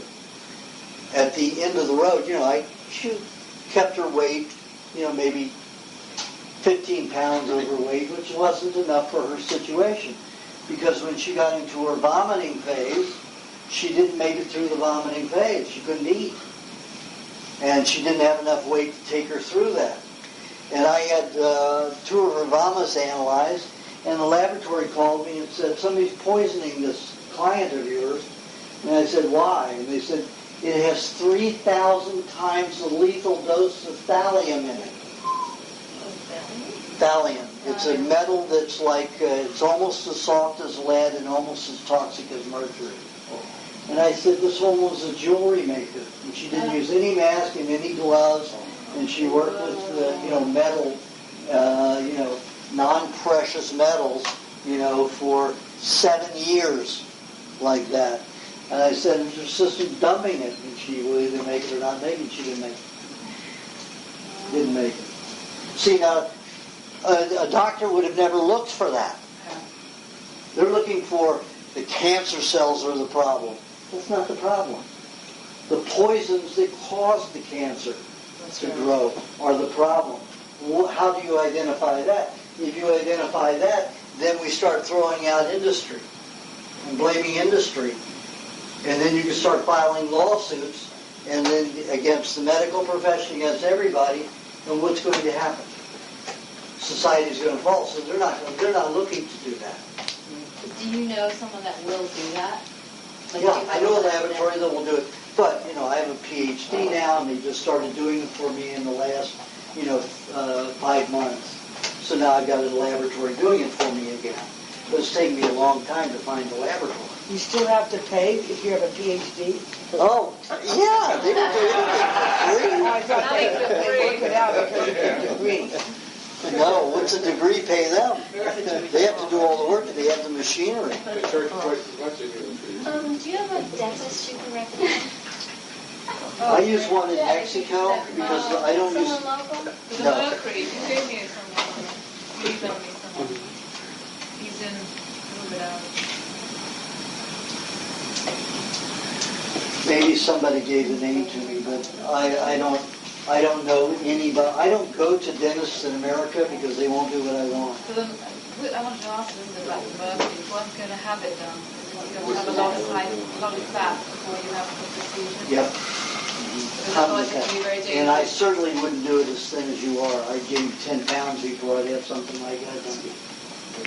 And then you can lose it, a couple of weeks after, maybe 3-4 weeks after. There's a dentist that's connected with Western Price. There are lots of dentists that Western Price can. Western Price has a list. You pay $6 or $7 for it, maybe $10 now, and they give like a whole page of all these holistic dentists throughout the United States.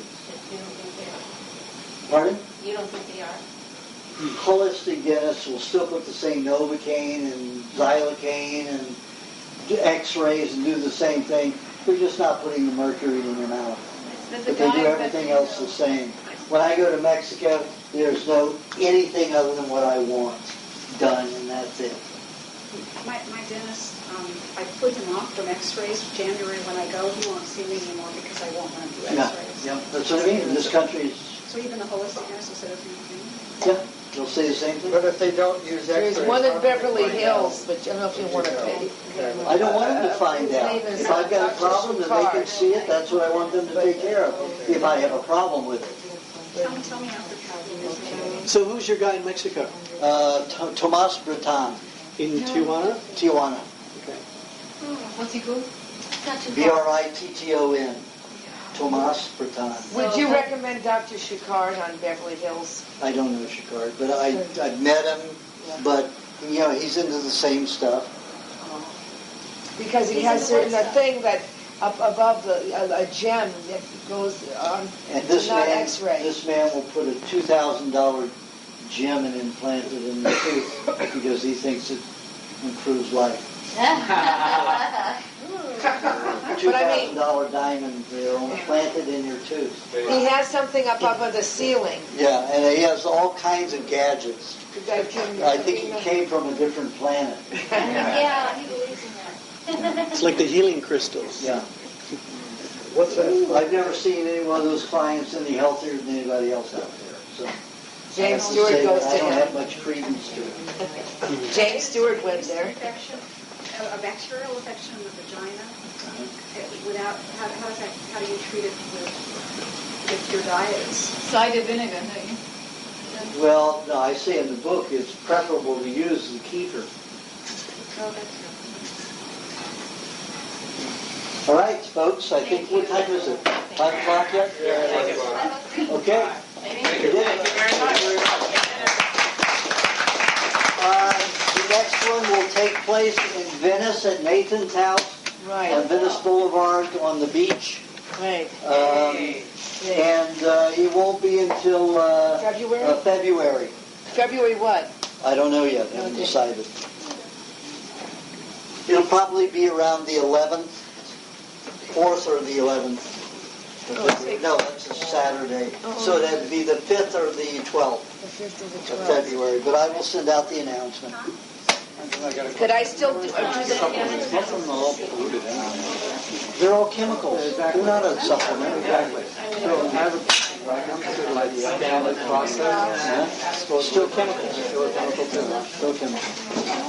They claim that the whole food and they grow it on their farm. Yeah, but once you extract it from the food, it's no longer food. I had it in my purse. I couldn't find it. I had the matter of finding it. You see,